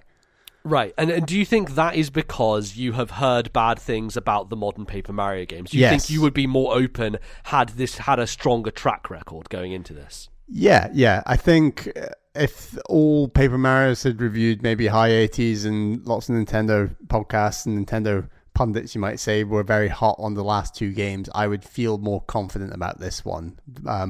So even though it's a pretty impressive trailer, and I think the art style is fantastic, I think that I do have concerns based on what others have said about the previous games. Right. So for me, I played Sticker Star, and at 3DS. the time, on 3DS, yeah, at the time, I kind of enjoyed Sticker Star, but like Sticker Star is played with a bunch of issues. First of all, it's like an overworld map with levels you go into, so it's not like a kind of world that has been created in a sense like the previous, like the original Paper Mario did. And it's not like an open RPG world. It's not an RPG, yeah, in that sense, because when you fight enemies, you don't get experience, you get stickers, which you then use those stickers to fight more enemies. So it's one of those situations where it's like, well, I'm kind of using this thing that I don't need to kill enemies, or I don't need to fight the enemies, because then I'm just wasting resources and I'm not gaining anything from it. And it also had bosses where you had to use very specific things, quote unquote, they were called things, where they were like a giant fan or a bowling ball or something like that, where you had to use that specific object in a boss fight, otherwise you'd have no chance of beating the boss, because it was like a weakness thing. And you'd get a bunch of these random things, and you would never know, there was no clear indication which one you would use on which boss. And obviously, the other thing about the previous games was they were party-based, so you had these characters, so like Goombella and the weird green Boo lady from Thousand Year Door, and all these different Rockhawk, all these different characters who made up people in your party who were based on Mario enemies, but had their own personalities and names and were like looked slightly different, so you could differentiate them from every other Toad out there. And Sticker Star kind of went in the direction where they started to become more generic with the series. They added a bunch of Toads who were like, the dialogue still was good. Like, Paper Mario's strength has always been its writing and its funniness, and it's got great localization, and that was great still, but they didn't have the strength of character, the strength of world that the previous entries had. And so people are very angry at Sticker Star, and rightly so, because it kind of stripped bare any personality from the series. And so as opposed to Nintendo course correcting from Sticker Star, they basically went all in on Color Splash and doubled down on the bad parts, which caused even more of an outcry, right? And when Color Splash was shown off at E3 and they had that trailer come out, people just dislike bombed the hell out of it. And I kind of wonder, Bally, what is your thought on fan reaction, fan like righteousness, what fans can demand from companies, and whether they are right to Obviously, there are ways in which fans certainly are not right. Like death threats and shit, absolutely out of order. Anyone who does that, you can fuck off. I'm not dealing with those types of people. But like reasonably annoyed people who think, man, you used to make these games really well. What happened? You know what it reminds me of? It reminds me of us with all the bands that we like, where in recent times they put out these albums and I'm like, that's not you. That's not what I want to hear from you. Why are you giving me this? I don't want to listen to. Exactly. Yes. And I don't know it's the same exact situation, but how do you feel about it generally? Well, first of all, fans are obviously free to say what they want within reason, and that's just the internet, unfortunately, in some cases. But I think that it's interesting because if you talk about fan reaction to games like, say, Animal Crossing, Pokemon, Super Smash Bros., I think when you compare the wider sales of those games versus the anger online, the proportion is massively disproportionate. So like games like 100%. Pokemon are going to sell massively, and there's going to be a massive silent majority of predominantly kids who are going to buy that game, and it's bajillions every single time, and it doesn't matter two shits what any fan online is going to say or not say. Right, all these ridiculous screenshots of like, let's zoom in on this tree and it looks like an N64 tree, and people just don't react. The reality is regular people don't give a shit. Precisely. And I think the same is the case for big Mario games, big Zelda games, big Animal Crossing games, like the big sellers. Splatoon's probably up there now, like I guess Fire Emblem is as well. I think these games generally, the sort of hardcore, most vocal fans online are such a disproportionate number in comparison to the most of the people buying that game that it has little impact, generally speaking. Sure. Where I think it's more interesting is when it is a smaller franchise, like a Metroid, for example, like a Paper Mario, that's maybe ideally, I mean, I'm guessing sales off the top of my head here, but they are much lower selling titles that at their peak might sell 2, 3, 4 million. I guess on Switch, all of these games will sell much higher potentially. Yeah. I think once you are talking about these smaller games in terms of sales, and I say smaller, they're still big games, but they're not top tier. I think as a proportion of people buying that game, the vocal fans probably make up much larger proportion, even though it's probably still a massive minority. They still make up a larger proportion. So when you have like a Federation Force, for example, even though 3DS sold well and Metroid doesn't have the biggest fan base, it still has like quite a vocal fan base online. And I think in that sense, yes, this review bombing games can have a substantial impact on a smaller game. So I would include like Paper Mario in that, for example, where I think fan response to these things is important. And I think in that sense, if I was a Nintendo executive, I would probably be listening, but I just know that they probably aren't most of the time in any case, and they want to make the game they want to make, Yeah, it's really interesting with Paper Mario specifically because Sticker Star was the best-selling game in the franchise to that point. It sold better than the original, it sold better than Thousand Year Door. And so it's interesting because Nintendo probably saw that and were like, oh great, let's make another one like that. Versus what in reality happened, which is probably Paper Mario had a building fan base up to that point. The 3DS is a new system that's more accessible to people who didn't own a GameCube, didn't own an N64, and probably bought into it knowing that the series has a good reputation, but in doing so had an experience that wasn't so great, probably burned them and put them in a position for when the next one came out on the Wii U, an even more unpopular platform, that they just weren't interested in it at all. And part of this is hard to differentiate between what is it because it was a failing system on Wii U, and what is it because of the negative lashback to Sticker Star and Nintendo doubling down on a formula that clearly the fan base didn't enjoy. Yeah, totally. It is interesting that it's very different between different game series and, how Nintendo play it, because I just reading like Blood, Sweat and Pixels right now, and it's interesting, I can't remember which game it was, but there was a part of the deal in order to get the pay bonus was that the game had to reach a Metacritic of 85 and over. Yeah. And the game got an 84 and they didn't get the bonus. And it was like brutal, absolute brutal stuff. Yes, absolutely. Yeah. And then I thought, Nintendo probably don't think... I mean, how much do Nintendo think about meta scores versus sales and things like that, you know? And I thought they're probably very disconnected from a lot of that, but I could be completely wrong. Not that we know much about the inner workings of Nintendo anyway, right? I believe that probably Nintendo of America keeps more tabs on that, especially in the Western markets versus in the Japanese markets, where they're probably a bit more focused on like what awards they win, like Japanese awards versus the Game Awards or something like that. Although I'm sure that Nintendo were very happy for Zelda Breath of the Wild to win Game of the Year at the Game Awards and those types. Who picked up the trophy? Was it Reggie? No, I believe it was Anuma. Okay. So the Fujibayashi was there. The whole development team was there for that. So that is good to see that, like, Nintendo, obviously very Japanese, are still very interested and engaged to some degree with a Western awards system. Totally. But it is interesting because Nintendo, when they were talking about Paper Mario, I think GameXplain had this interview with them where they were talking about how they wanted it to be less of an RPG because they already had another RPG series, which was the Mario and Luigi series made by Alpha Dream. Now, the interesting part of this is that recently Alpha Dream went bankrupt, and I don't think Nintendo bailed them out. I don't think they exist anymore. I think they are just done as an entity. Which means that Mario and Luigi is essentially dead in the water unless Nintendo has a studio that wants to make that series again or they want to bring it in-house again. It's kind of done, which means that we no longer have a flagship Mario JRPG series at Nintendo.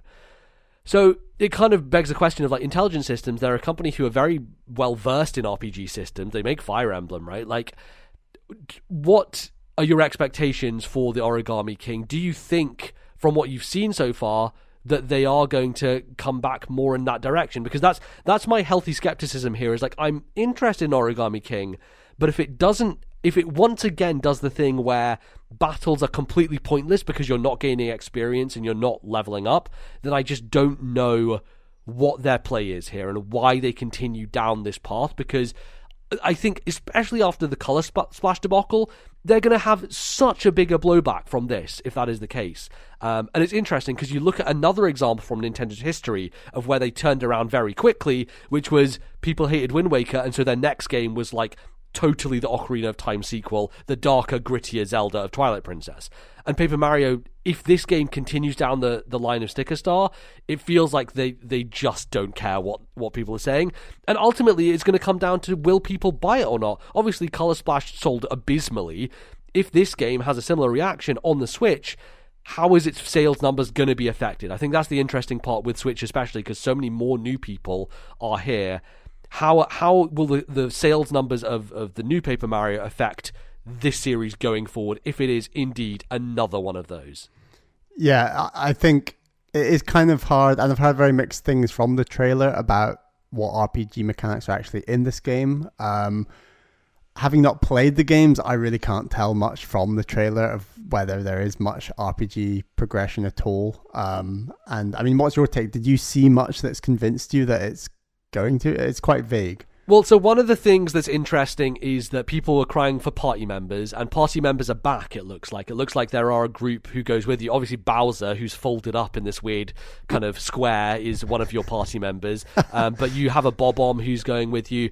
The thing that's a little frustrating about it is, like, they're just generic Mario versions of those enemies. Like, they're not like a bomb that's pink and has like a thing on it, or like the green Boo, the female Boo from the Thousand Year Door. Like, all of those felt like their own individual characters. Like, they weren't like generic Goomba 1 or generic Koopa Trooper. They had like a style. They had sunglasses on them, or like something that differentiated them as more of a character.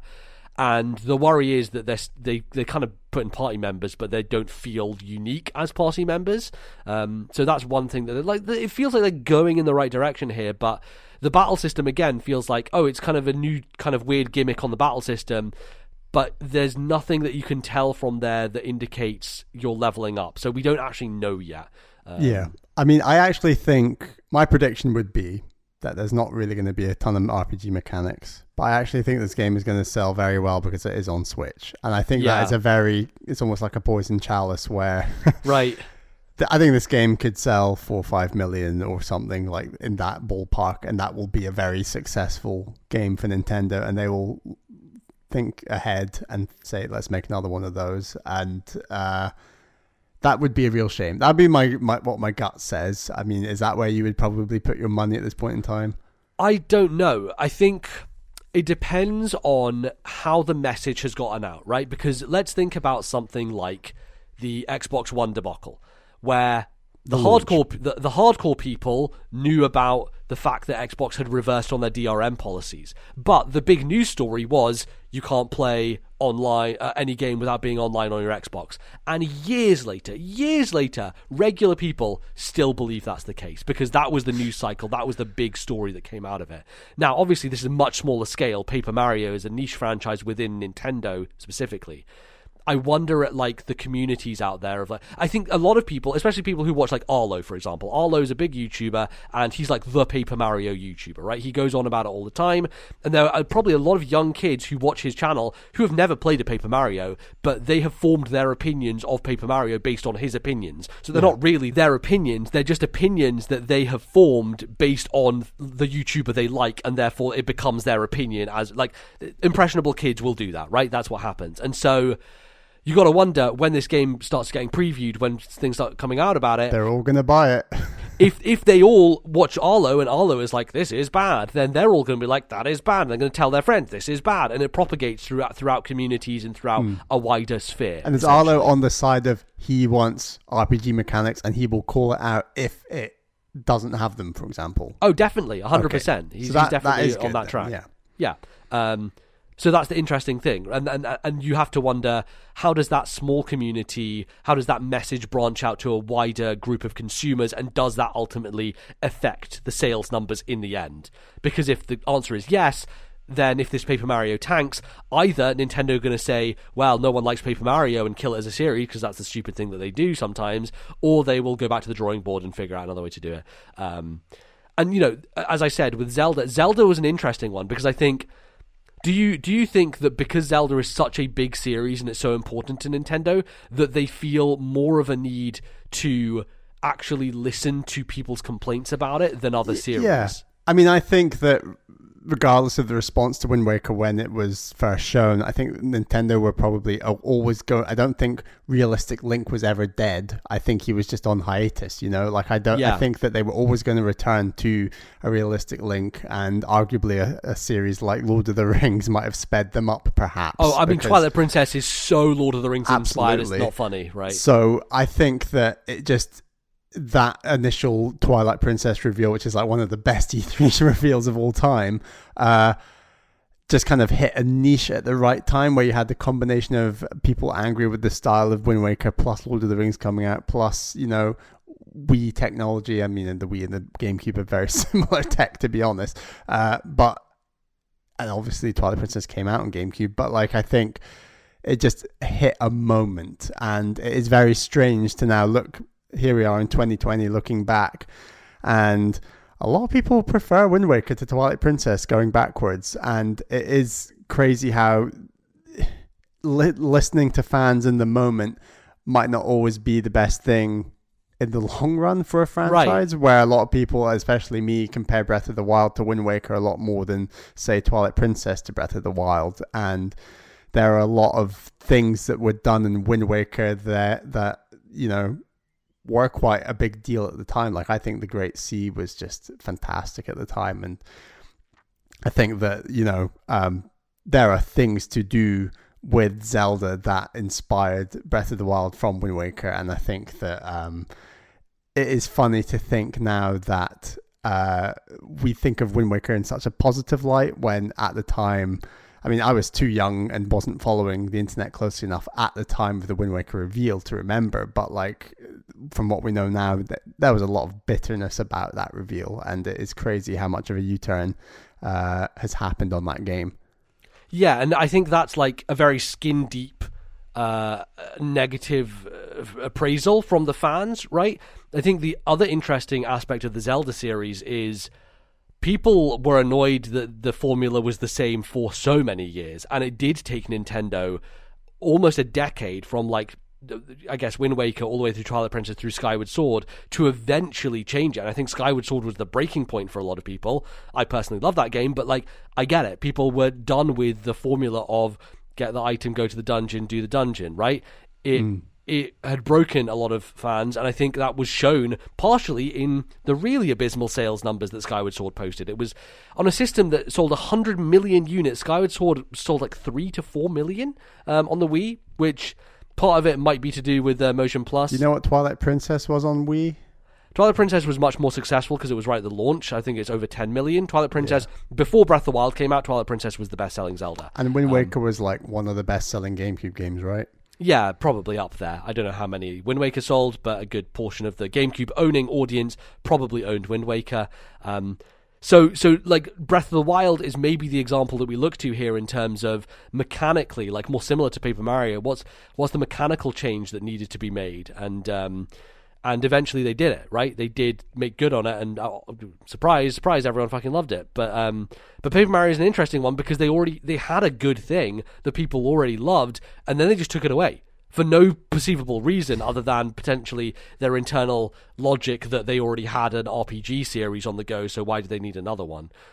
It's weird. And you know, there's been other franchises that have had missteps in the past as well, and the fan reaction has varied depending. Star Fox is an interesting one with Star Fox Zero on Wii U, where I think Nintendo's problem with Star Fox is that they just keep trying to do the first game again, right? Like they just keep, or 64, they just keep, it's always the same game, right? But if you ask like Star Fox fans what game do they want, a lot of them say, oh, I just want Star Fox 64, but, you know, HD or but, right, like yeah. So I think that in some weird ways, Nintendo was playing on that a little bit with Star Fox Zero.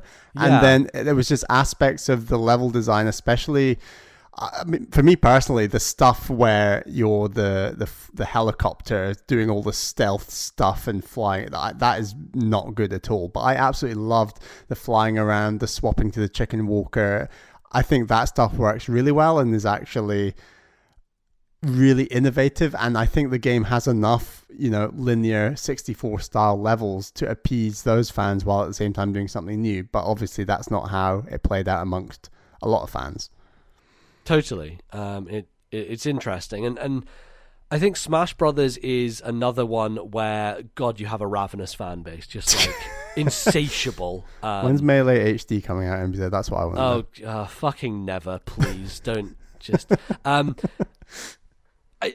thing is that Sakurai just doesn't give two shits about these people who are angry at him all the time for not putting characters in. Well, he probably cares a lot about his fan base, but like there are people who fucking suck, who send him death threats over Waluigi and nonsense like this, and it's ridiculous. But also, Smash Brothers is such a weird franchise because it became a thing it was never meant to be in the first place, right?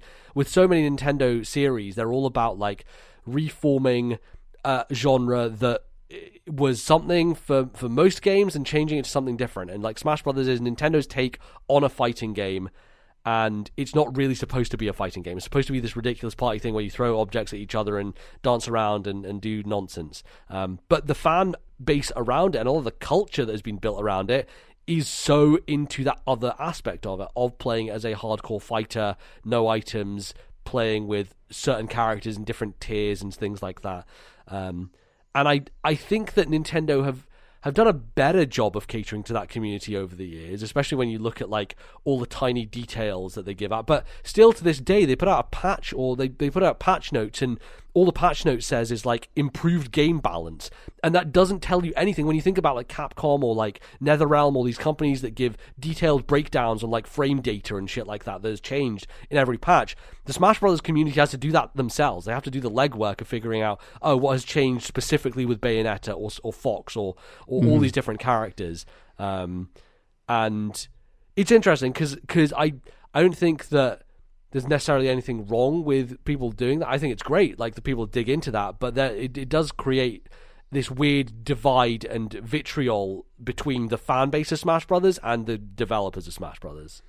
Yeah, it's two games in one in a way, where I think there's still a large portion of people who buy that game to play it as a party game with items on, with stage changes, and then you get us who have kind of evolved over the years to the point where we play a lot more competitively with Omega stages, no items. So it is two games in one in that sense, and those are two very distinct, different fan bases, and it's almost unique compared to these other games we're talking about, where there are two separate fan bases appeased in two very different ways with the same product.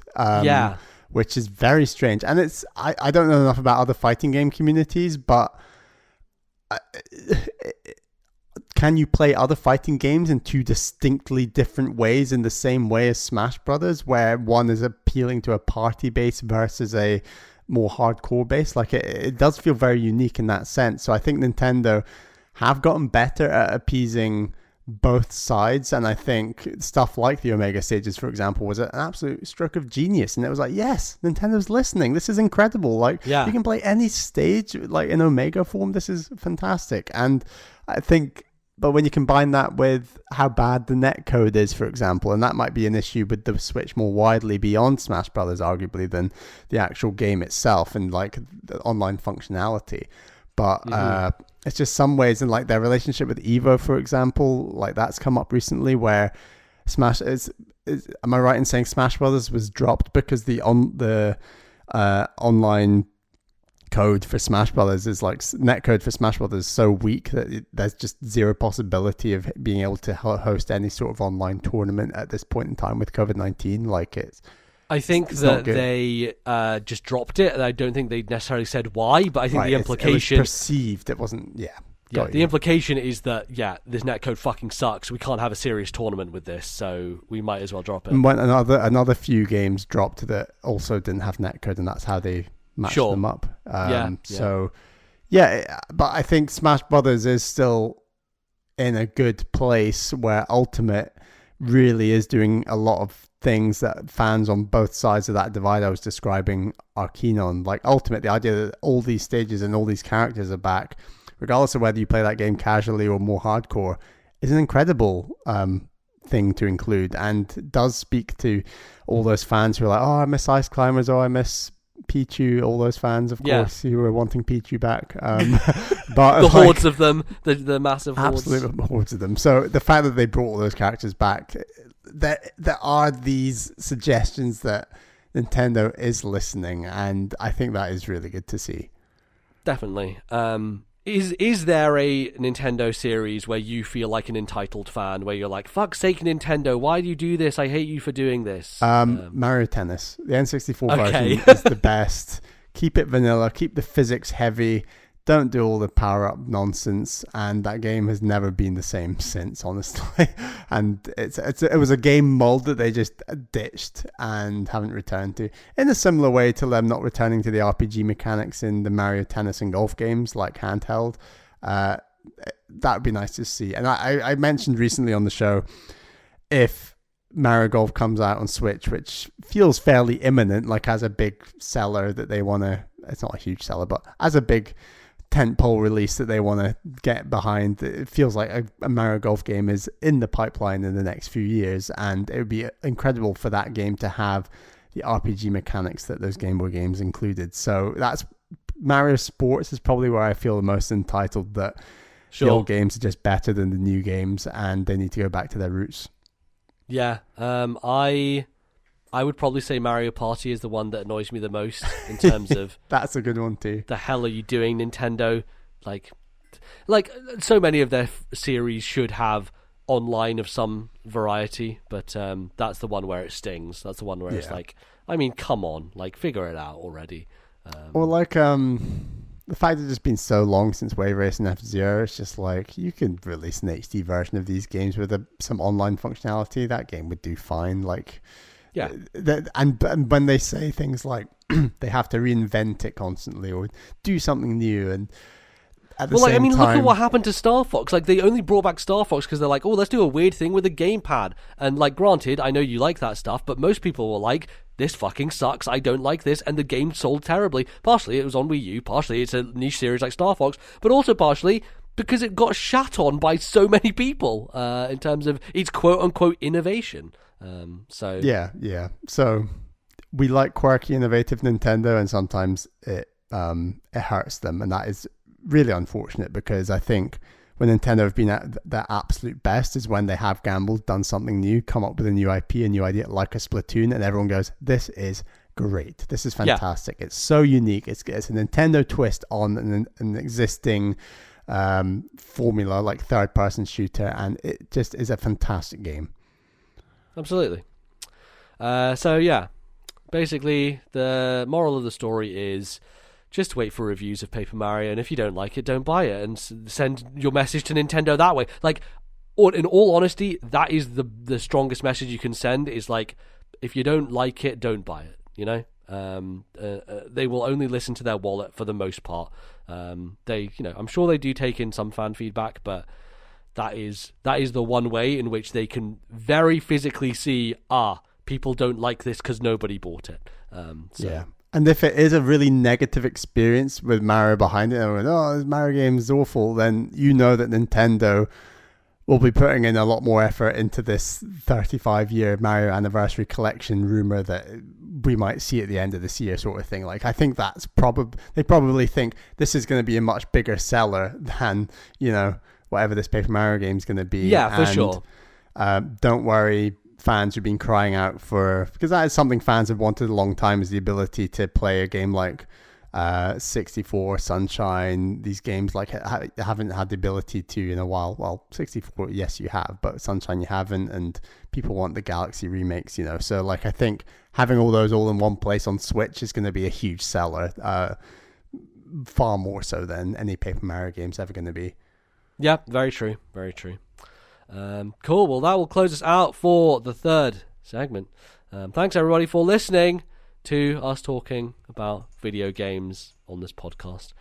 We have some things to plug and then get out of here. Bally, we have a Patreon. It's patreon.com/ThisNintendoLife. You can go there, support us at whatever tier you believe you would like, and you can get bonus podcasts. We did a bonus podcast on a book recently that was just for everybody, Master and Apprentice, a Star Wars book that we'd read, and we're like, let's talk about it. So that's out there for everybody, $1 and up patrons. But we also have different shows at different tiers, and you can go peruse them and listen to the shows. We recently, the most recent TNL takes we did for $5 patrons is Lord of the Rings. We had a big discussion about the Lord of the Rings and our history with it, our experience, our love for the franchise.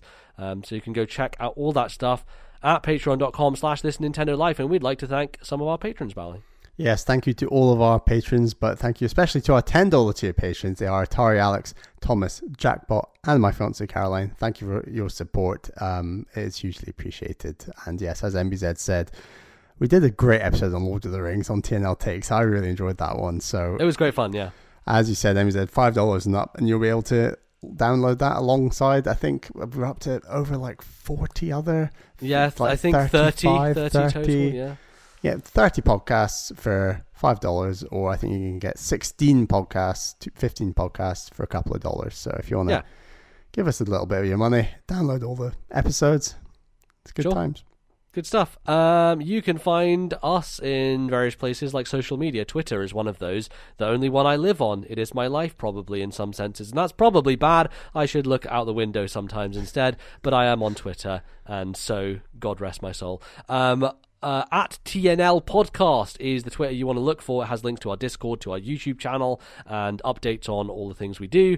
At TNL Podcast, you can find us there. You can find me at Lord NBZ, where I'm recounting my journey as I go through the end of the Wheel of Time and talk about how sometimes there are moments in books that are so good that you just like sit there and you just say like "fuck" out loud to the sky and no one's around you, and it's a weird thing, but I have done that multiple times. To be a fly on the wall when this happens. Yeah, dude, like sometimes books like get reactions from me where I'm just like speaking to myself out loud, like "fuck, that thing happened, holy shit," and that's happened multiple times during the Gathering Storm. So yes, it is very good.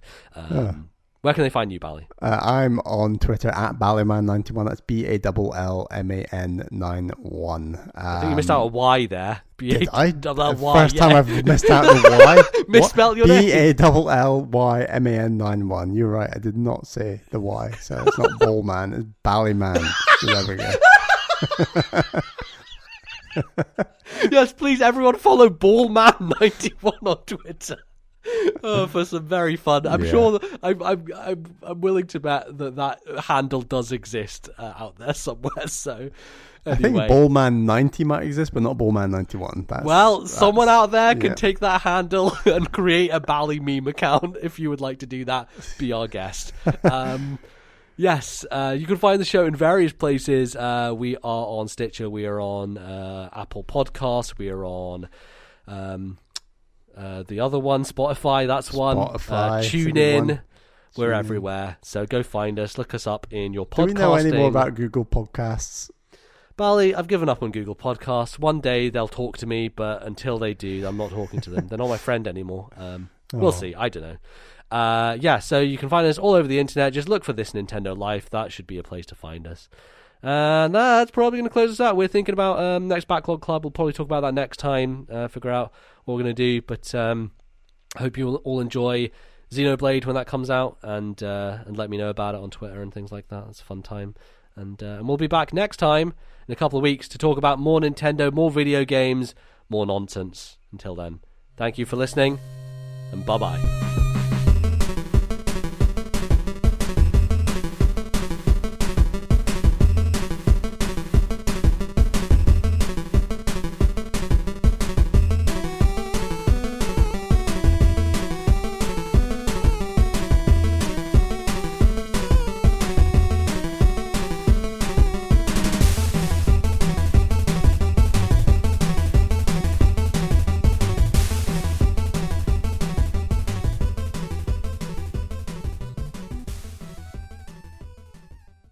The musical interludes used on today's show were the title screen theme from Wario Land 3, copyright Nintendo 2000, and the boss theme from Bomb Chicken, copyright Nitrome 2018.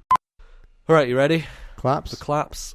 3. You weren't going to say claps. I was good. I literally said for claps. Don't you fucking try and take me down, son. Alright, you ready?